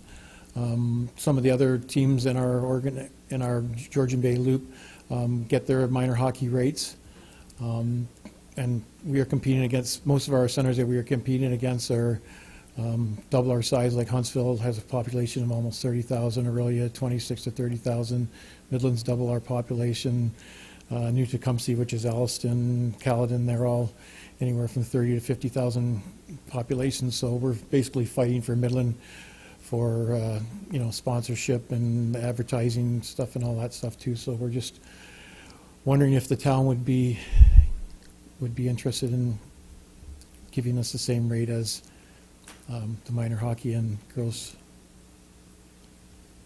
hockey.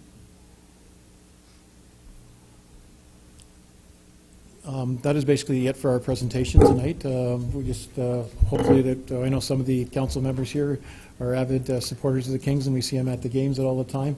And we just like to thank you.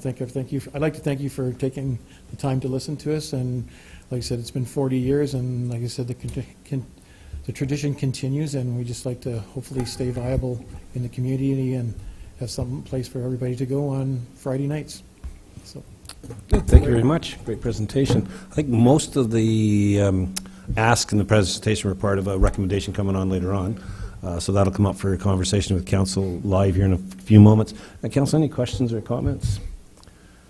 Right, just one, it strikes me on the minor hockey rights. I know when I coached the Barrie Colts are actually part of Barrie minor hockey.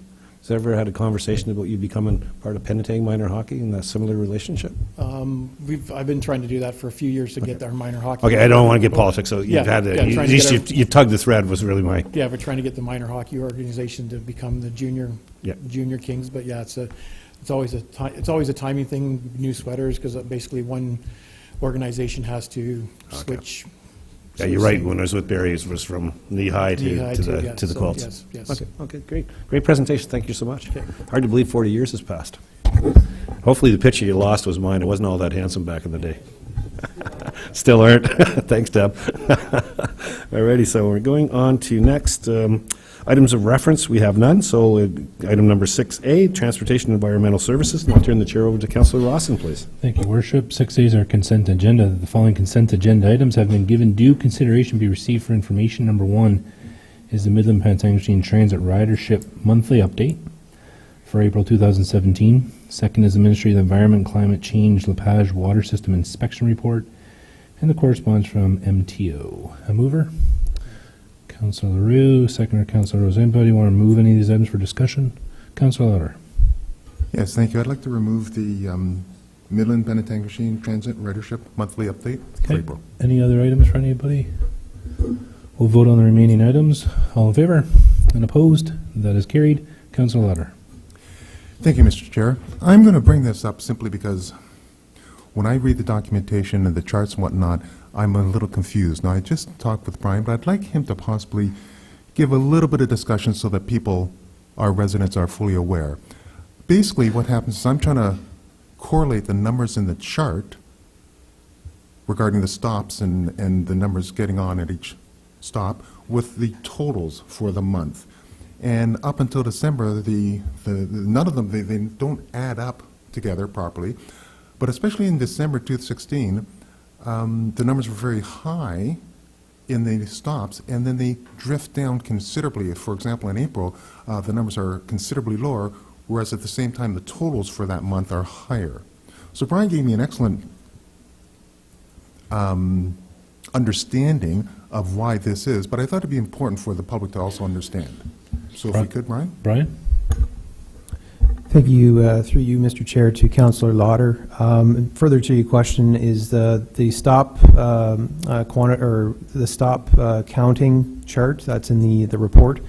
The reason why it doesn't add up to the exact total, the total monthly ridership update, is that each stop on a route is based on a geographic or GPS coordinate location, so that if the bus were to stray without outside of that radius that is around each stop, it wouldn't count those riders at that particular stop if it was straight outside of that radius. It still counts in the total, but it doesn't show up in that stop distribution chart that you see there.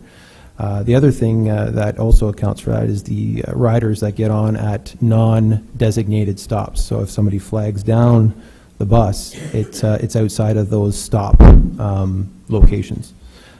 We are able to move those radiuses around through our transit fare software, but it doesn't take into account that if the bus stops outside of that radius for each stop. So I think will never be 100% on the exact total, but we should be able to get closer.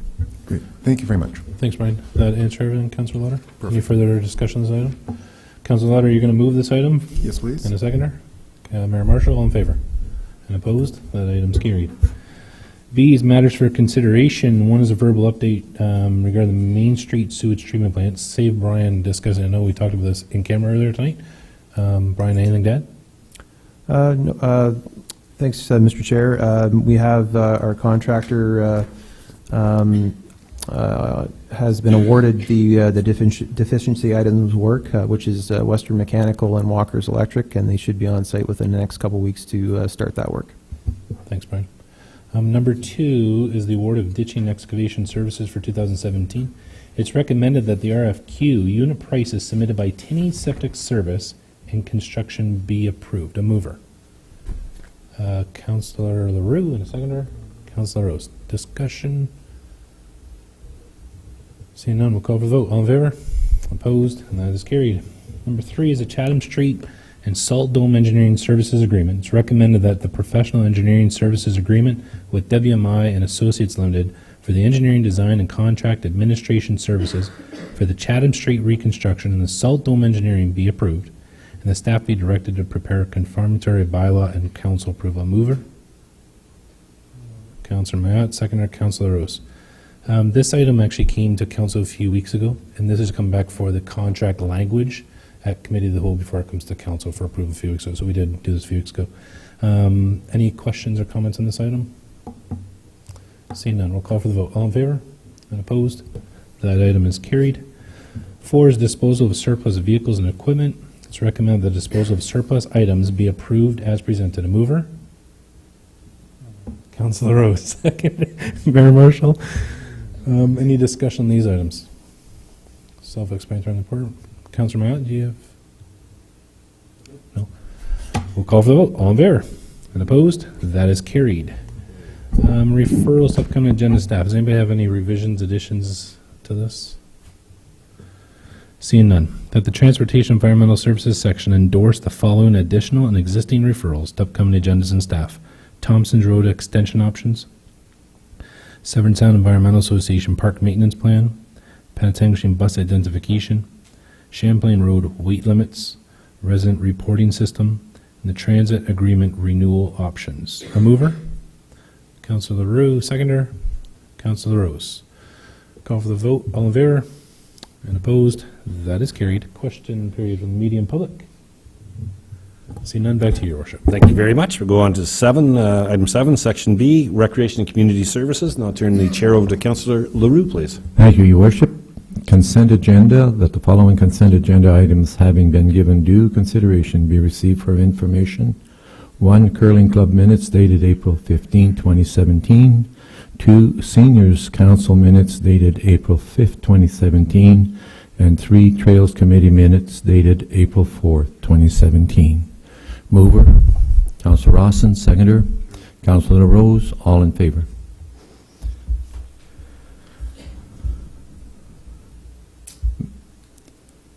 Matters for consideration.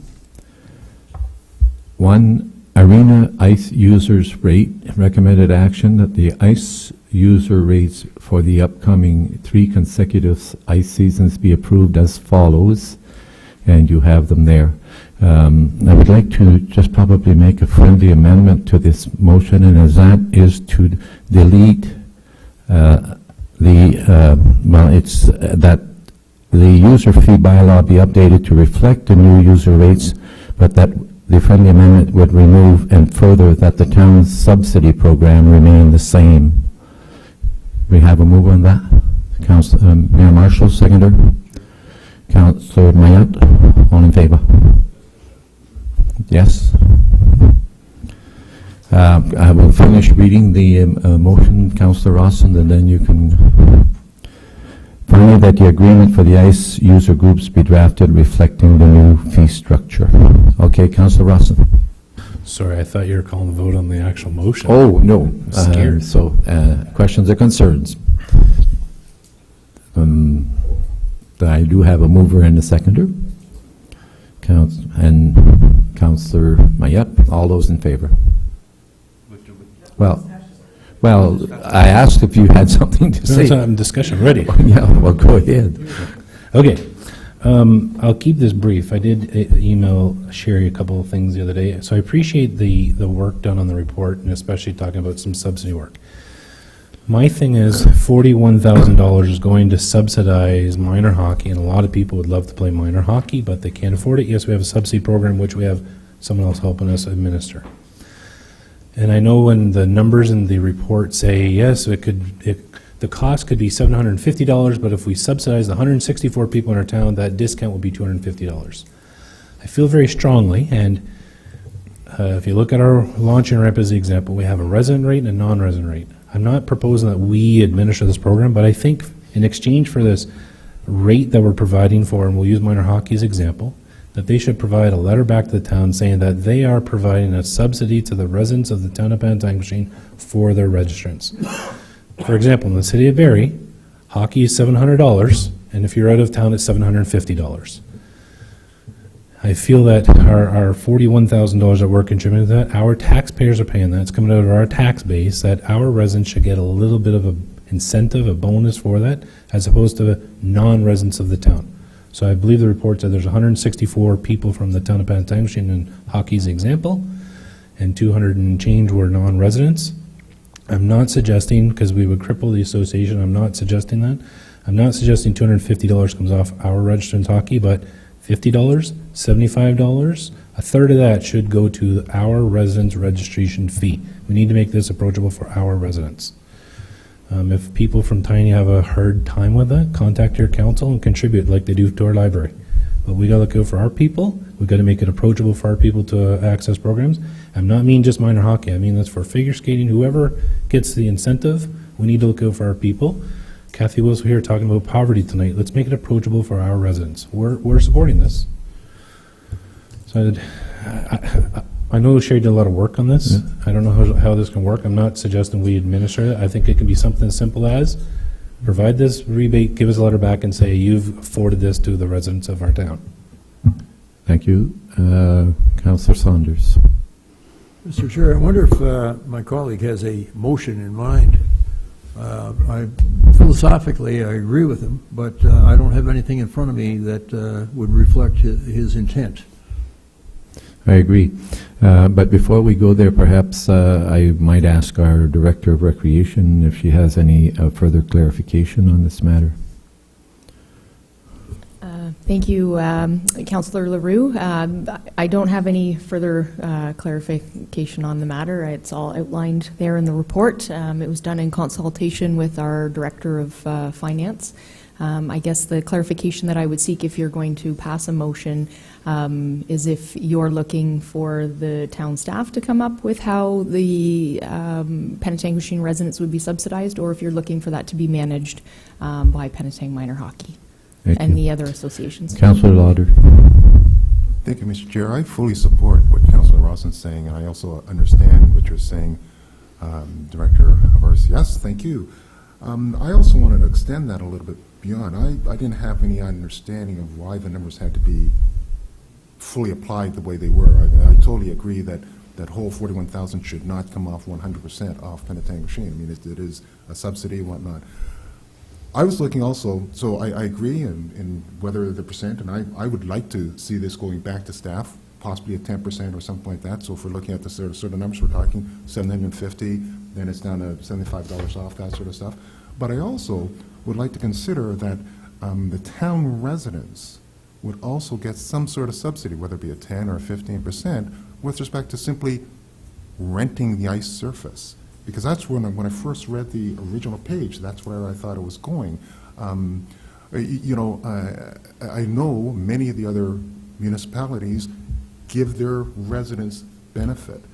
And yes, it is our tax dollars that are really going forward towards our arena and our library and our museum and that sort of stuff. And I'd love to see, for example, with the arena, that if a resident wanted to come and rent the ice in the prime, non-prime, minor periods, then they could receive some sort of discount. I don't want to call it subsidy because that seems to be predetermined to be this number. But so I'm sort of suggesting that the town revisit and come up with some sort of plan whereby some sort of 10 or 15% could be applied to all town of Penetanguishene residents who live in our or work or enjoy our facilities. Thank you. Councillor Rawson, do you wish to put forward a motion? Yes, and it's probably going to be deferred back to staff, but here's my thinking. $75 at 164 residents works out to $12,300. That's 30% of the $41,000.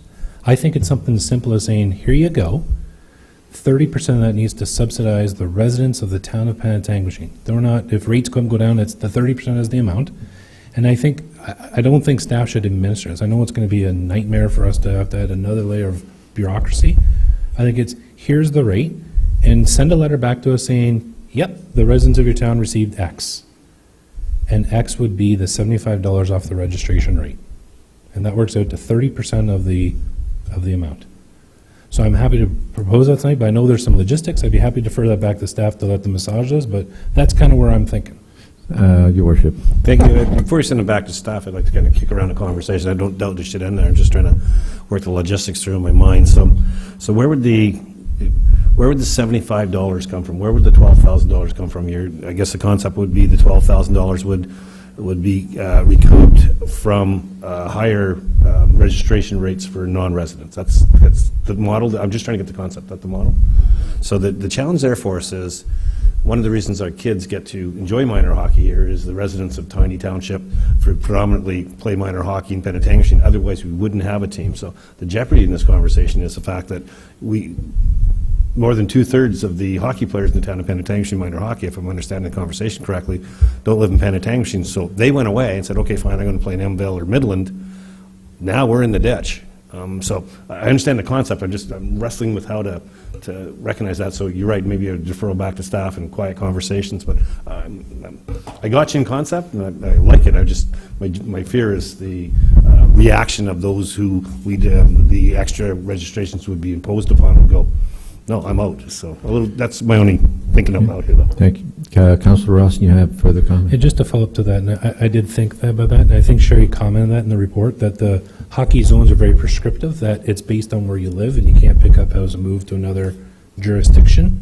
I know players on even my kids' teams have been mandated to play at certain centers on your play level. So, and that was reflected in Sherry's piece about that. So, and that's why I'm thinking, whether it's $50, $60, $75, let's don't make it out of reach.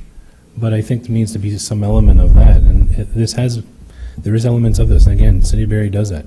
We were there for our speeds game. We had to pay extra because we weren't a Barrie resident. Okay, Councillor Mayat. Thank you, Mr. Chair. Just a comment that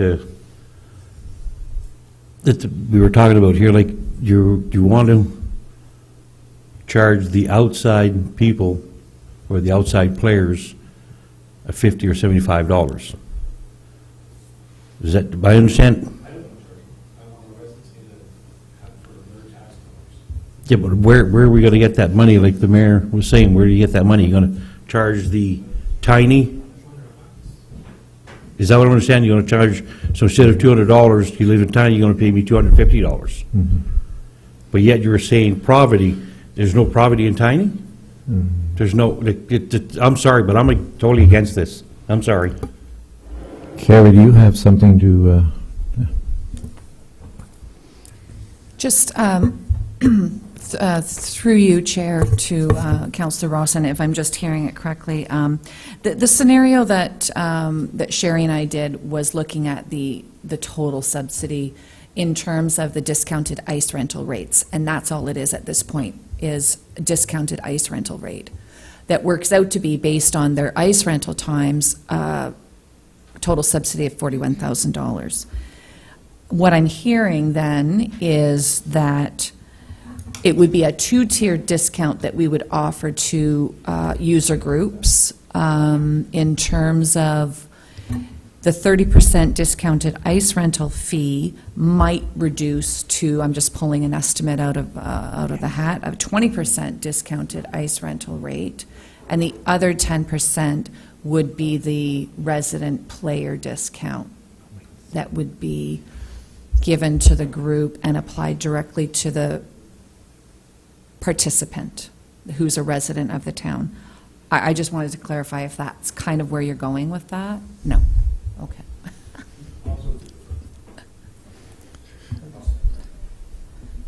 Okay, Councillor Rawson, you would move to defer? Sorry, just clarification, defer or refer back to staff? Yeah, refer back to There's staff. a difference. Yeah, yeah. Okay. So you're recommending refer back to staff as opposed to deferring? Yes. So I'll go, Mayor Marshall, you second that? So then we will refer back to staff. All in favor? It's carried. Moving on to item 2, McGuire Park netting, recommended action that staff be directed to coordinate the purchase and installation of netting for the primary baseball diamond at McGuire Park in the amount of $12,500 plus HST, and that the 12,500 plus HST be funded from the 2017 arena roof membrane capital dollars.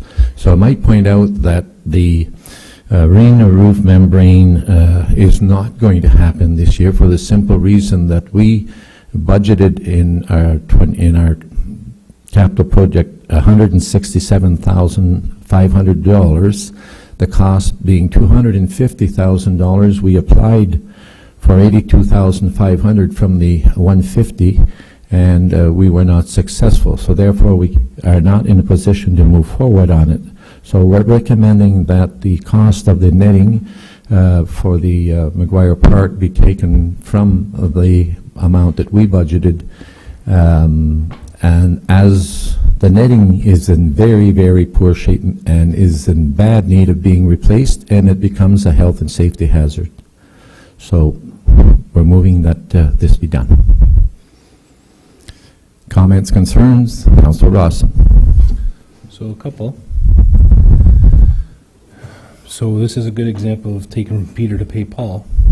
You just identified that we're short funded on the roof, but we're going to take money from there because that's going to help the roof situation next year. Seems counterintuitive.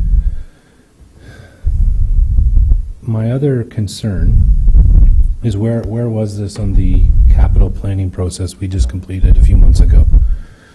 The report says we think that the net should have lasted another 6 to 7 years. It wasn't on the capital planning process we just completed last budget cycle a few months ago. And now all of a sudden tragedy is struck and we need to do something that's not budgeted again. I remind us we just did this with the lighting down at the amphitheater. And now we have another issue that needs to be done that's not budgeted again. And our response is we're going to take from Peter to pay Paul. Like, we're just going backwards. Like, how are we, where's our planning to help this? So why wasn't it in the capital plan, or was it? And if it was, what year was that planned for? Question one. Question two, I don't see a lot of action there. So how much is the fields being used? It was used lots in years past. I would argue it's not being used as much now as it was. So how many teams are actively using that right now besides the 8-year-old Penetanguishene Pirates that can't hit that fence anyways? Question two. And then question three, what's going to be the plan to help resolve, I'm going to call it the deficit position we're putting our capital planning in for all these little things that we're funding? Well, I suppose we could ask Sherry and Carrie to respond to that. Thank you, Councillor LaRue, through you to Councillor Rawson. So the netting was installed in the 90s, and the park staff have been repairing it over the years, and there was no reference to 6 or 7 years in the report. We anticipated getting several more years out of the netting. Unfortunately, it was a bad winter, and with an ice combined with wind, it was shattered. So we've gone through the course of time repairing, and it's always suited our needs, and did not anticipate that it would be destroyed in a windstorm. So there was no plan to include it in capital because of that. Currently, to answer the question about users, currently there is one adult league that is playing, and there are people who regularly hit it to the fence, over the fence.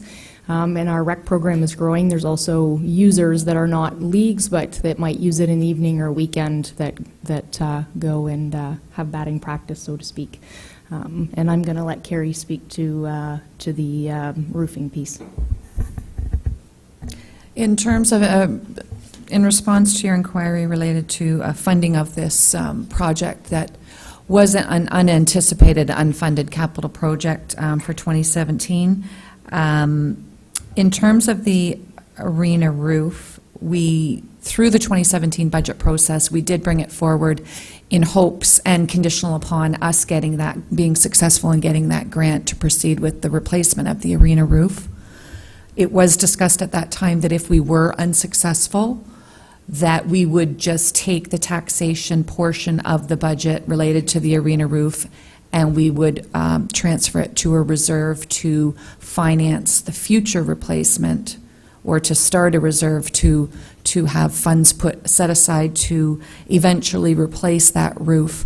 We also were told by the facilities manager that if we were to take $10,000 to $15,000 out of that arena roof capital budget line to invest in the repairs and maintenance of the arena roof, that it could extend the life of that roof for a few years while we finance it and or apply for another grant. So that was the idea behind having that project brought into the 2017 capital budget, conditional on getting that grant. So those funds would then be transferred to an arena reserve, and yes, from that taxation portion being transferred to the reserve, we are requesting a reallocation of a portion of it to fund this this new capital project that has come about. Councillor Rawson?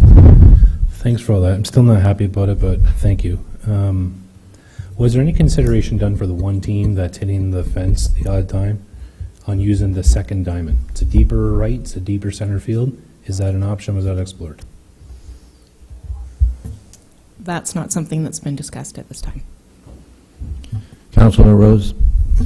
Thank you, Mr. Chair. I'm still a little confused about the arena roof. Are we saving up money to put on a new roof, or are we saving up money to have that one repaired, or are we taking the money that we have saved up and spending it on these I would items? probably think that the plans would be that we, whatever portion of that is left after we've done a few things that were not budgeted for, that the monies that are there in reserve, that we possibly look at our 2018 capital budget to include the new roof, the amount required to do the new roof. That would be my thinking on it. Carrie?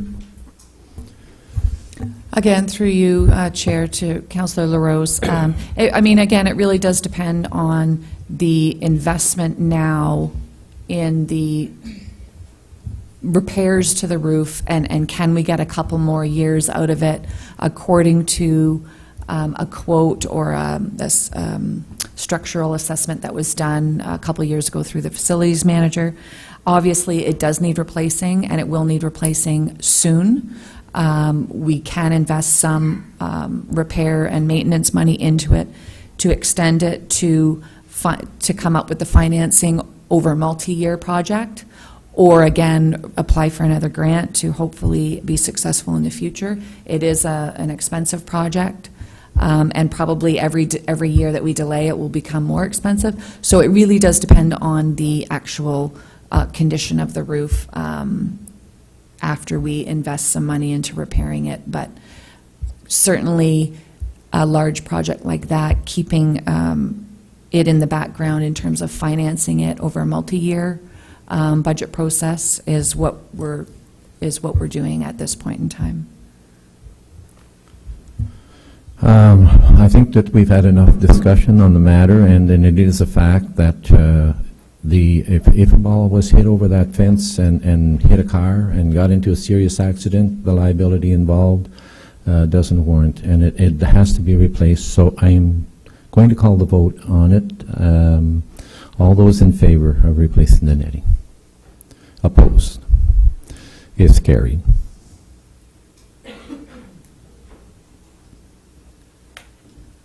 Moving on to item 3, the Penetang Kings 40th Anniversary and Ice Rates Request.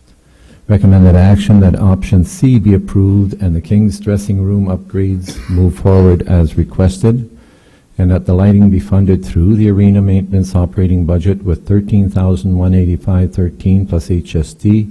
For the center ice stencil and flooring upgrades be funded through the 2017 capital funds set aside for the arena roof membrane, and further that the Kings be permitted to relocate 40 years' worth of team pictures to the lounge.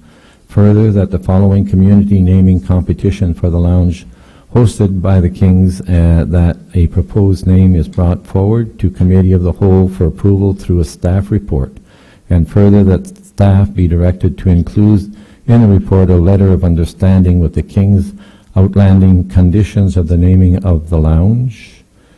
And further, that the staff be directed to investigate opportunities for a new advertising program that has revenue-generating potential for all interested user groups, including the town. And finally, that staff be directed to provide committee with a comprehensive report outlining potential advertising partnership structures. Questions, concerns? Your Worship? Sure, if I could, just kind of get my head around the, I'm fine with all of this. Where I'm struggling a little bit is the request that they made. I think Sherry's recommending that we look at advertising options to reduce the King's ice rental rate. It strikes me, though, that that's one opportunity, but the other opportunity in front of council is if we wanted to reduce the ice rental rates to the King so they match minor hockey. That's something that we can discuss in the budget this year, and if we did approve that, that rate reduction could occur in January of next year, thereby not affecting the budget process. So staff considered looking at that as an option. So I understand if we did it this year, our budget shortfall would be about $8,000, if I recall correctly. That's correct. But if we left it alone this year, but decided as a council to provide relief effective January 1, 2018, then we could have that debate discussion as a council during the budget deliberations and better plan for 2018 and better plan to a reduction if in fact that the will of council was to entertain reducing those costs. And apparently I got a supporter on that. Well, you actually have a second supporter on that. So I don't know if I can adjust the motion somehow, Stacy, to reflect that. That, you know, that the ice rates remain the same for the Kings for 2017. The council consider reduction in ice rates during the 2018 budget deliberations or some such language of that nature. Okay. Councillor Levy?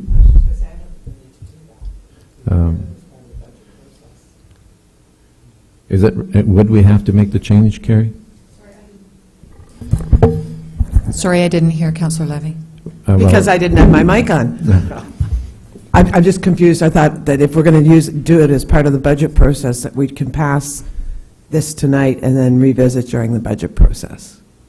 What am I missing? Certainly only a portion of the discounted ice rental rates is what could be deferred to the 2018 budget process. The rest of it certainly is to be moved forward tonight. Yeah.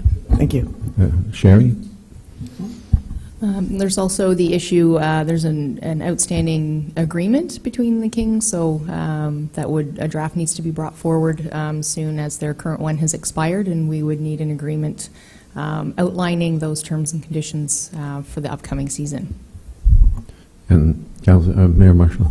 Sherry, could we not just extend it to the end of the year, the current one? Because if we're not changing the ice rates, would that impact your ability to extend it? Extend the agreement. Yeah, because if we're not making any changes, i.e. reducing the ice rates, could we not just extend it to December 31st of this year? Or would that be problematic for staff? If council is not intending to increase the rates as per my previous report, it was deferred back to staff, then we can extend the current ice user rates. Mm-hmm. Well, Councillor Rawson. Thanks. My question's about the flooring. Was it budgeted? Was it not budgeted? I know we did put some money aside for flooring, but it didn't say which flooring. So is this a budget flooring item, or is this in addition to other flooring we've already talked about? So we'll start with that. Well, the $60,000 budgeted for was for flooring in the arena. The portion of the King's dressing room was not budgeted for in that figure. So and we're well aware again, as the Frank has pointed out, that it is in very, very poor, bad shape and does need replacing. So the recommendation is that we take $12,000 or whatever amount it was from the roof membrane to do the King's dressing room.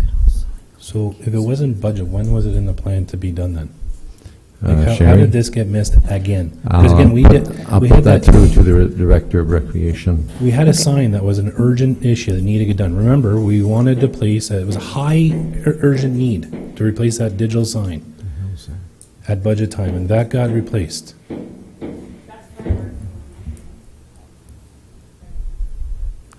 Sherry? Okay, thank you for your question. So I recently received an update from our facilities manager. So the intent for the $60,000 was to update all of the flooring needs in the arena. Unfortunately, through the budget process last year, the quote was not updated. It was a very old quote. So the treasurer and I were just discussing earlier today, there's the option of potentially looking at the $60,000 that council has set aside to upgrade the flooring in the arena. And within that, include ensuring that the dressing room for the Kings gets updated and see how far that $60,000 can take us. And then for the 2018 capital budget, add an additional amount to finish the remaining outstanding work for the flooring. Follow up, Doug? Councilor Ross? So just so that I'm clear, then the dressing room is covered under the budget amount this year. We're not doing $82,500 worth of flooring. We're doing the budget 60. Is that correct? $60,000 will not cover upgrading all of the flooring that needs to be upgraded at the arena currently. And in addition to the motion that you're looking at, and as well as the comment that the Director of Recreation just made, that was just a last-minute conversation that we had in terms of if the flooring can be done section by section, that we do the flooring within the budgeted amount for 2017, which is $60,000, which would change this motion as well. We wouldn't be asking if council just wanted $60,000 worth of arena flooring redone. We wouldn't be asking for the reallocation to do the King's dressing room. We would do it within the current 2017 capital budget amount. So I do understand all this, but what I'm trying to understand is we already passed money in flooring. As far as I'm concerned, it's an operational decision whether you do the left room or right room. I personally don't care. Are you asking for more money to do flooring or are you not? It's pretty simple. Like, are we doing $60,000 worth of flooring or are you doing $75,000?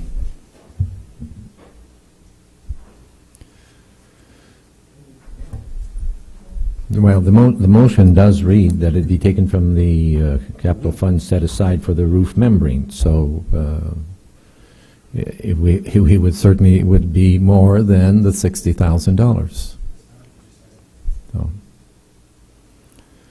So, Carrie, are we recommending that we take that out and then just use the $60,000?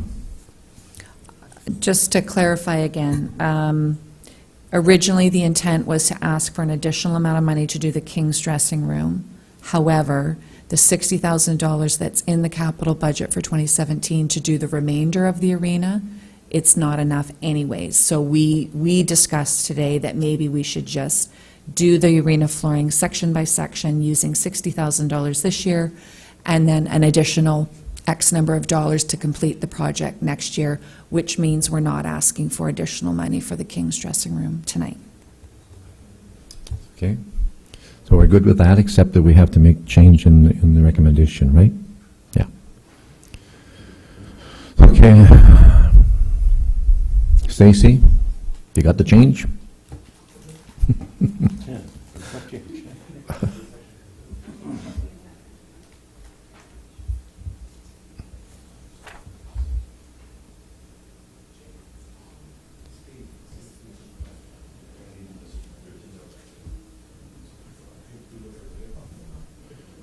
Councilor Rosson. I hate to nitpick the stuff, but the CEO has been very adamant with us about governance and operations. You know, we're talking about a $300 light, and the light's coming out of your operations budget. Like, to me, that doesn't even need to be in the motion. Like, just do it. Same as the flooring, just do it if you can do it in your 60. And I won't talk about the stencil, even though I don't think it's great, but it's going to pass tonight. But I'm opposed to the theory that we're going to pay to get a $1,300 stencil in center ice. If they want it, do it. We'll put it on, but I'm opposed to it, but it'll pass tonight. I know it will. Well, I actually, you know, when I look at the history of the Penetang Junior C Kings and the fame and glory that they brought to this municipality and it's ongoing, I don't think that helping them celebrate the 40th year anniversary of $1,300 for a stencil at Center Ice is going to break the municipality. I don't know. Stacy? Just need a brief moment with the motion. Councillor LaRose, you want to muddy the water some more? On a different note, just while they're doing that, I was thinking about them naming the small room. Is that going to be for a period of time? Is that indefinite? Is that forever? Is that if they, 10 years from now, they change it to Budweiser and get $500,000 a year? Who gets that? Or, I'm just wondering, should we, I don't have a problem with them having it for their 40th anniversary. That's, you know, hey, I think it's a great idea. Put the pictures up, good idea. If they're going to name it, you know, through a contest or through the community, I have no problem with that, but I think it should have a timeline on it. Well, I would agree with you, Councillor LaRose, but perhaps in the agreement, we could include in the agreement that the room, whatever it be named, that it exists as long as the Kings exist. If the Kings no longer are there in 5 or 6 or 7 years, then I would rather see us renew that on a semi-regular basis. You know, what happens if they don't exist, or what happens if they change names, or what happens if something newer, better, greater comes along.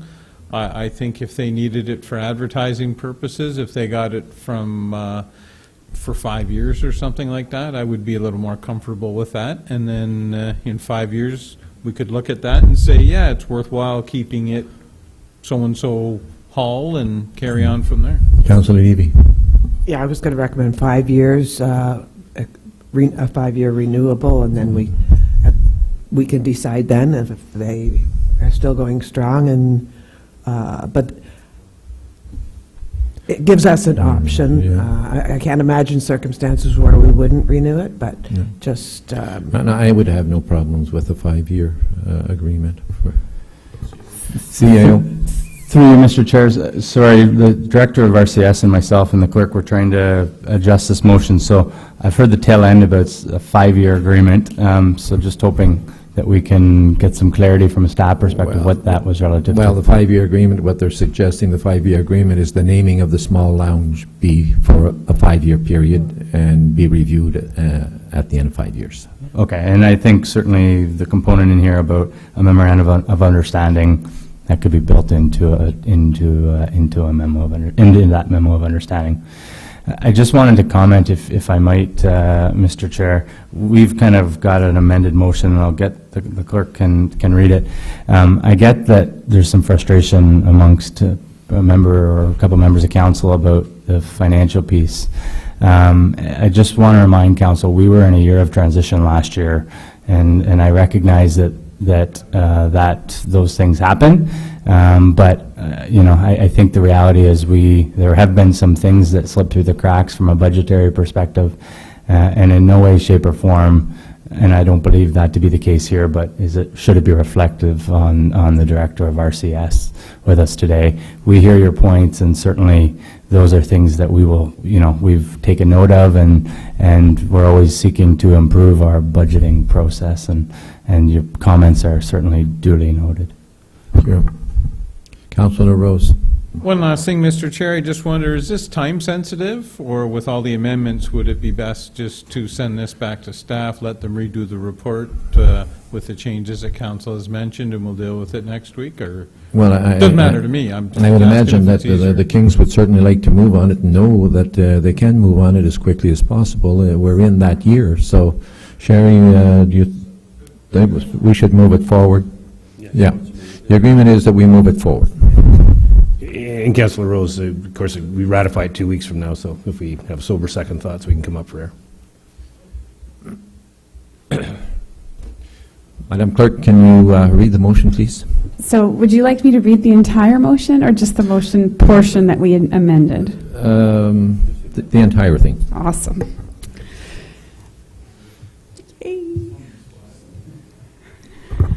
That option C be approved and the King's dressing room upgrades move forward as requested, and that the lighting be funded through the arena maintenance operating budget with the $1,335.18 plus HST for the center ice stencil be funded through the 2017 capital funds set aside for arena roof membrane. And further, that the Kings be permitted to relocate 40 years' worth of team pictures to the lounge, and further that following a community naming competition for the lounge hosted by the Kings, that a proposed name is brought forward to Committee of the Whole for approval through a staff report. And further that staff be directed to include in the report a letter of understanding with the Kings outlining the conditions of the naming of the lounge. And further that staff be directed to investigate opportunities for a new advertising program that has revenue generating potential for all interested user groups, including the town. And finally, that staff be directed to provide committee with a comprehensive report outlining the potential advertising partnership structures. Thank you. Mover, Mayor Marshall, seconder. Yep. Councillor Mayette, all in favor. Opposed? Carried. Yeah.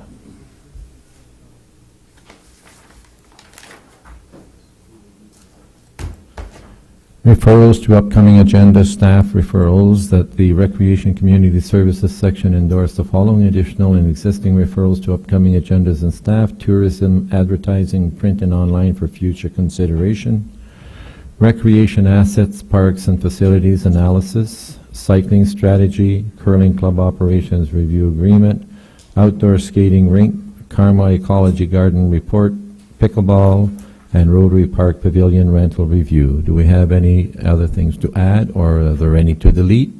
If not, a motion to approve. Councillor Louder, seconder Councillor Levy, all in favor. Your question period from media and the public. No questions. Back to you, Your Worship. Thank you very much. Move on to agenda item number 8, section C, and that's planning and community development services. And I'll turn the chair over to Councillor Levy, please. Thank you very much, Mr. Mayor. We'll start with the consent agenda. The following consent agenda items have been given due consideration, be received for information: Downtown Improvement Committee minutes, notice of study commencement and notice of public information, Center County Road 93, complete street study. Do I have a mover? Councillor Rawson, seconded Councillor Louder. I would like to pull, just for a little further explanation, notice of the study commencement and notice of public information, County Road 93. Is there anything else anyone wants to pull? Seeing none, we'll vote on the other one item. All those in favor? And carried. Thank you very much. I'd like to ask the planner to give us a little explanation on County Road 93, please. Yes, thank you, Councillor Levy. So this has been a study that's a partnership with the County of Simcoe, the Town of Midland, and the Town of Penetanguishene. You'll recall that we've hired the services of C.C. Tatham to look at the County Road 93 corridor from Highway 12 to just about the Thompson Road limits in the Town of Penetanguishene, to examine different potential or opportunities to, under a complete streets lens, to accommodate other users on that corridor itself. As part of this, they have looked at the intersection of Minden and County Road 93, which I think Council's all aware of. There's been a number of accidents and fatalities on at that intersection. So the Public Information Center will be held on Thursday, June 8th at the Community Room of the North Simcoe Sports and Recreation Center from 6 o'clock till 8 p.m. The consultants as well as staff will be there, and so you have an opportunity to examine the high-level documents that they're providing, which to talk about trails and bike lanes on County Road 93. Thank you very much for that explanation. Do I have a mover? Councillor Louder, seconded by Councillor LaRue. All those in favor? And carried. Thank you very much. Moving right on to referrals to upcoming agendas. The Planning and Community Development Services section endorsed the following additional and existing referrals to upcoming agendas and staff. Can anyone think of anything they'd like to see added to this list? No, seeing none. Thompson Road West Extension, Fall 2017. Development charges, CIP, targeted incentives and opportunities, Fall 2017. Land inventory analysis, Summer 2017. Agribusiness in the industrial zone, April 2017. Secondary suite report, Fall 2017. Ojibwa landing update, Summer of 2017. Do I have a mover for this? Councillor LaRue, seconded by Councillor Mayette. All those in favor? And carried. Thank you very much. That's it for planning. All righty, move on to section 9, finance and corporate services, and I'll turn the chair over to Councillor Saunders, please. Thank you very much, Your Worship.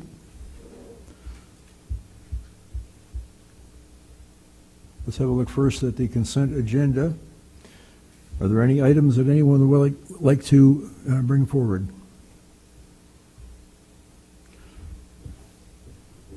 Could I have a mover then to approve the consent agenda? Councillor Rawson, seconded. Councillor LaRue. All those in favor? That is carried.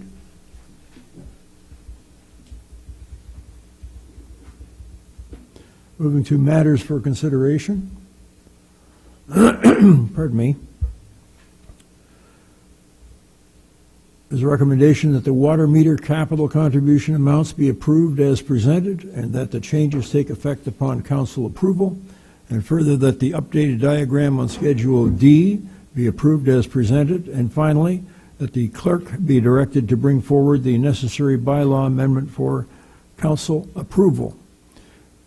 Could I have a mover and a seconder for that, please? And then we'll entertain discussion. Councillor LaRue, Councillor Rawson. Could I ask staff to give us a brief overview of this issue?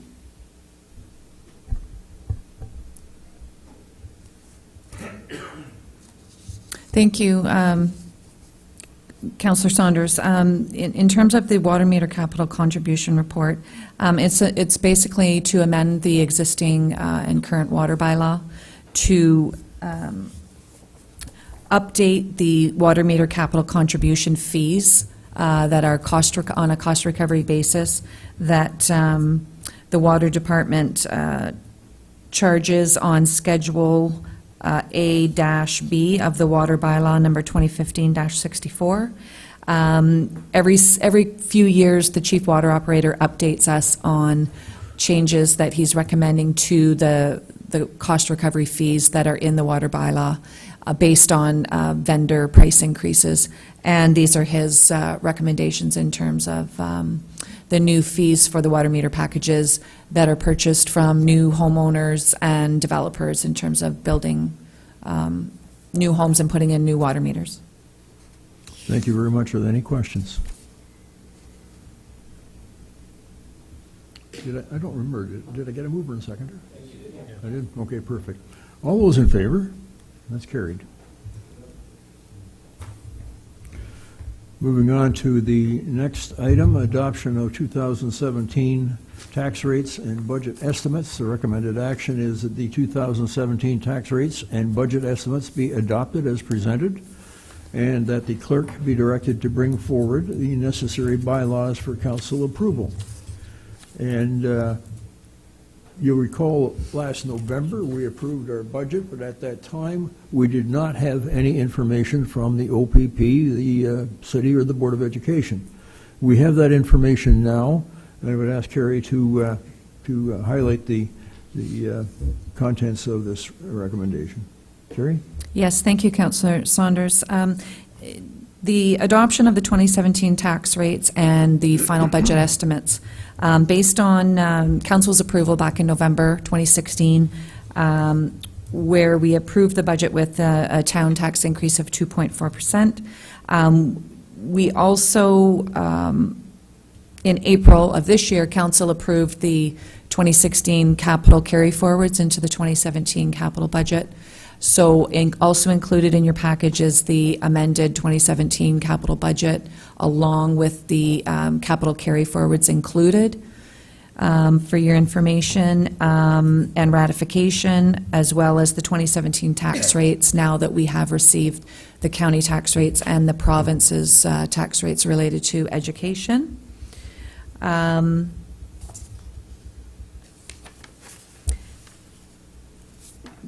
Based on Council's November approval, as well as the final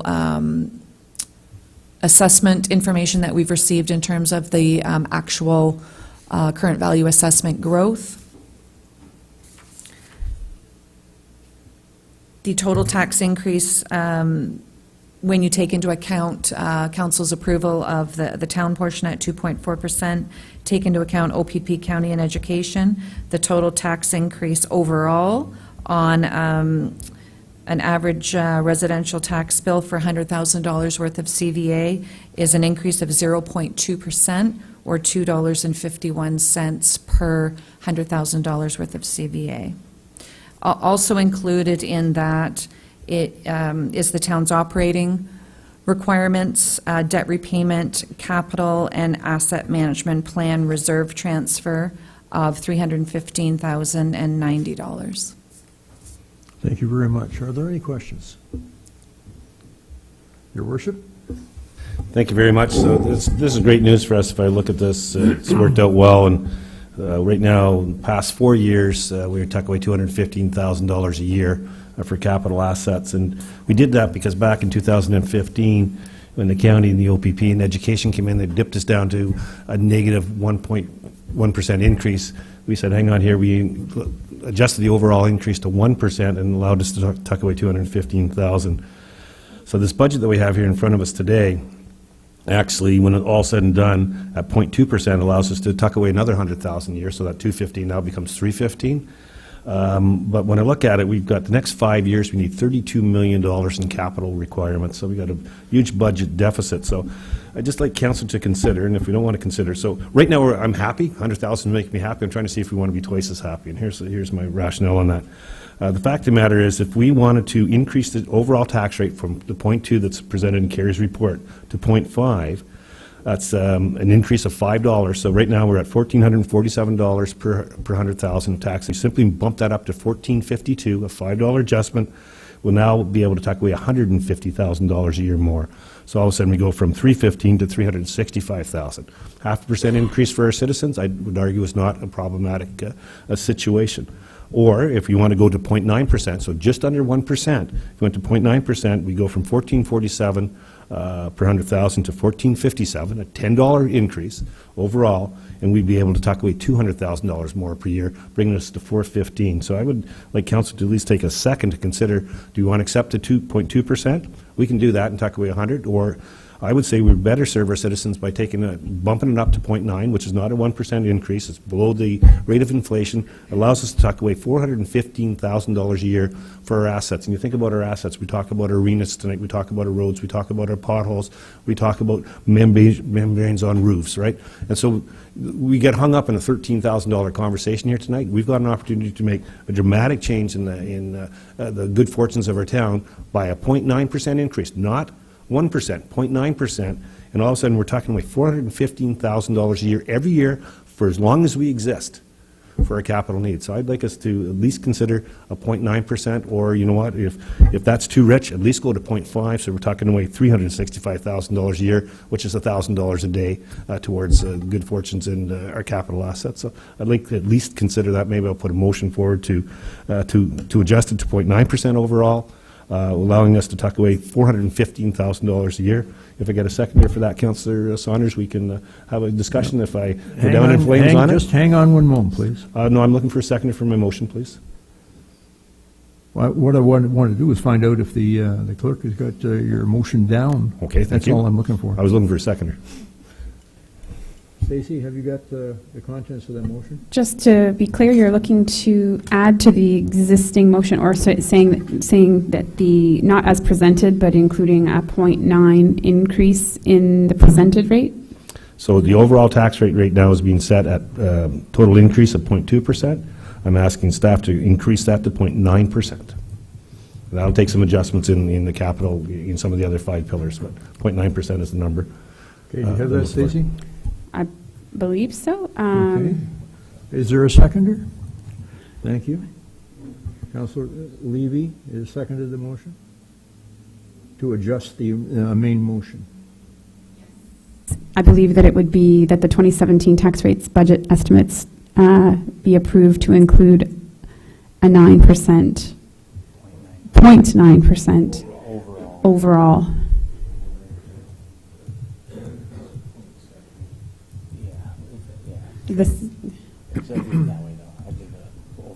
We basically have a motion to amend on the floor. Is there anyone who would like to comment on the mayor's motion to amend? Councillor Rawson. I actually support the motion, but I'm going to vote against it, and here's my rationale. Mayor Marshall brought this forward at budget time, and he said, if we're at this point, whatever the county comes at, whatever the OPP comes at, whatever the school board comes at, let's make our threshold here. And we'll do the math later, but he said, let's make the threshold here. And I think the motion he brought forward at that time was 2.4. And we all said, nope, 2.4 was our max. That's where we wanted to go as the town tax base. That's where we all wanted to go. So I agree with his thinking. I agree with that. And I think, we're 6 months post-budget now. I agree with what he's saying. The math makes total sense. I think it's good planning. But we're 6 months past that time where we said that's not what we wanted to do. I think we should use that methodology with our next step. But we've already set our town tax as 2.4%. In theory, tonight, whether we could do 0.5 or 0.9, we're bringing our town tax rate to 2.4 to 2.9 or to 3.1, whatever number it works out to. So I agree in that theory and that concept. If we all agree to that, we have to support it when he brings it up next budget time. But 6 months past the track, I can't support that now because we've already celebrated 2.4. We drew our line in the sand. The math makes sense. I agree on everything wholeheartedly, but I'm going to oppose it because of that. So thank you for bringing it forward. Thank you very much. Are there other comments? Be patient, Your Worship. Other comments on the mayor's motion? Go ahead, sir.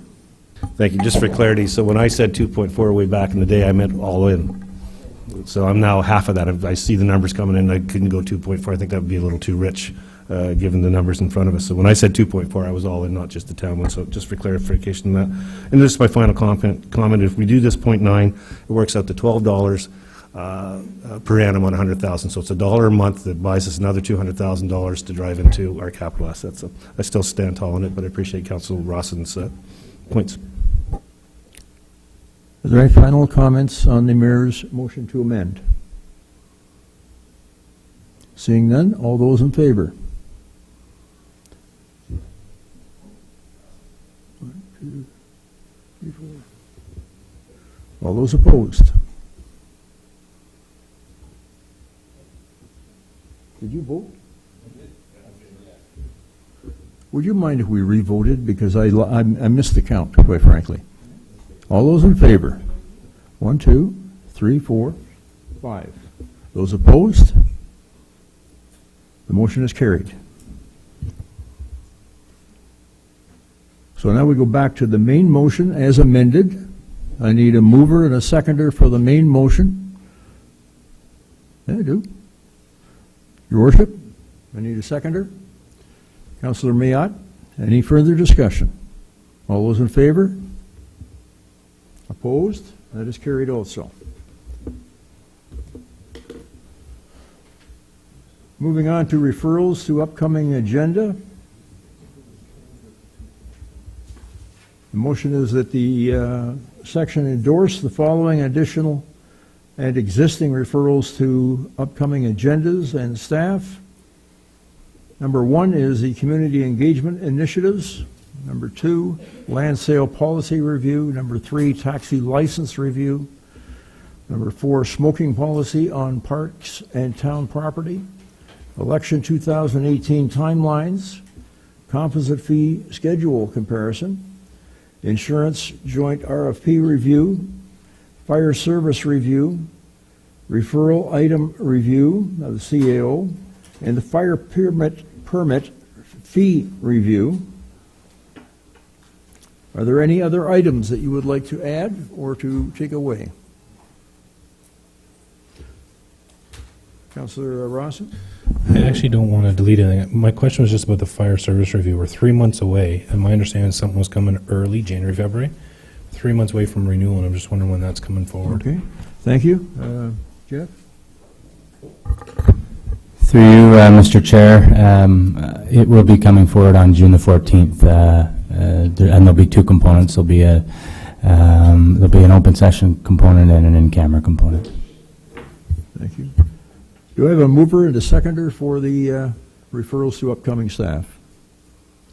Councillor LaRue, Councillor Lauder, any further discussion, Your Worship? Just the fire permit review, when do we think that will be coming? And the reason I ask that is a lot of people know we're having a conversation, so they're holding off buying their permits. They don't know whether it's going to be $50 or $20 or no dollars. So just wondering, we're getting into the season, and I am getting questions. Through you, Mr. Chair, and I'm kind of looking at the treasurer for confirmation, but I believe we agreed that we were going to roll the fire permit review into the composite fee bylaw review, but I'll ask our treasurer to speak to that. That's correct. That was the plan, I think, in terms of timeliness. If we may want to separate it out and get the fire permit fee brought forward quicker. Is the current time frame, which is summer 2017, reasonable, or do we need it sooner than that? In terms of the fire permit fee, I would bring that to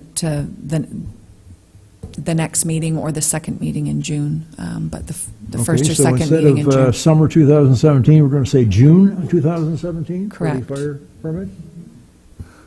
Through you, Mr. Chair, I would suggest we leave it as to be consistent, but it will be coming forward in June, as the treasurer had suggested.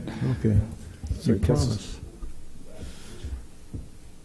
If I may, would it be helpful for staff if we just bring a notice of motion forward? Because at the end of the day, it's a simple conversation. You want to charge 50? So you put a motion on the floor, notice of motion, say, we want $25. We can debate it whether it's 25, 50, or 10, and let's kick this to the curb. Because it doesn't, we don't need a lengthy staff report. The issue is a $50 question. Is that too rich? If we think it is, then council's just going to, we're going to pull up, it's a political decision. Thank you very much. So is it better just for us to put a notice of motion forward? Through you, Mr. Chair, I'm happy to have that happen. The intent was, the expectation from a staff level was that committee might want the background, but if committee is, or council is well aware of the background, we're just as happy if a member wants to bring a notice of motion forward. Okay. So this is moved by Councillor LaRue and seconded by Councillor Levy. All those in favor? That's carried. Question period from the media and public. Anybody like to ask a question? And so back to you, Mr. Chair. Thank you very much. Now look for a motion to adjourn at, I think it's 9:56. Councillor Rawson, Councillor Levy, staying with the L's apparently. All in favor? And that is carried, and we are adjourned. Good night, everybody. Great evening.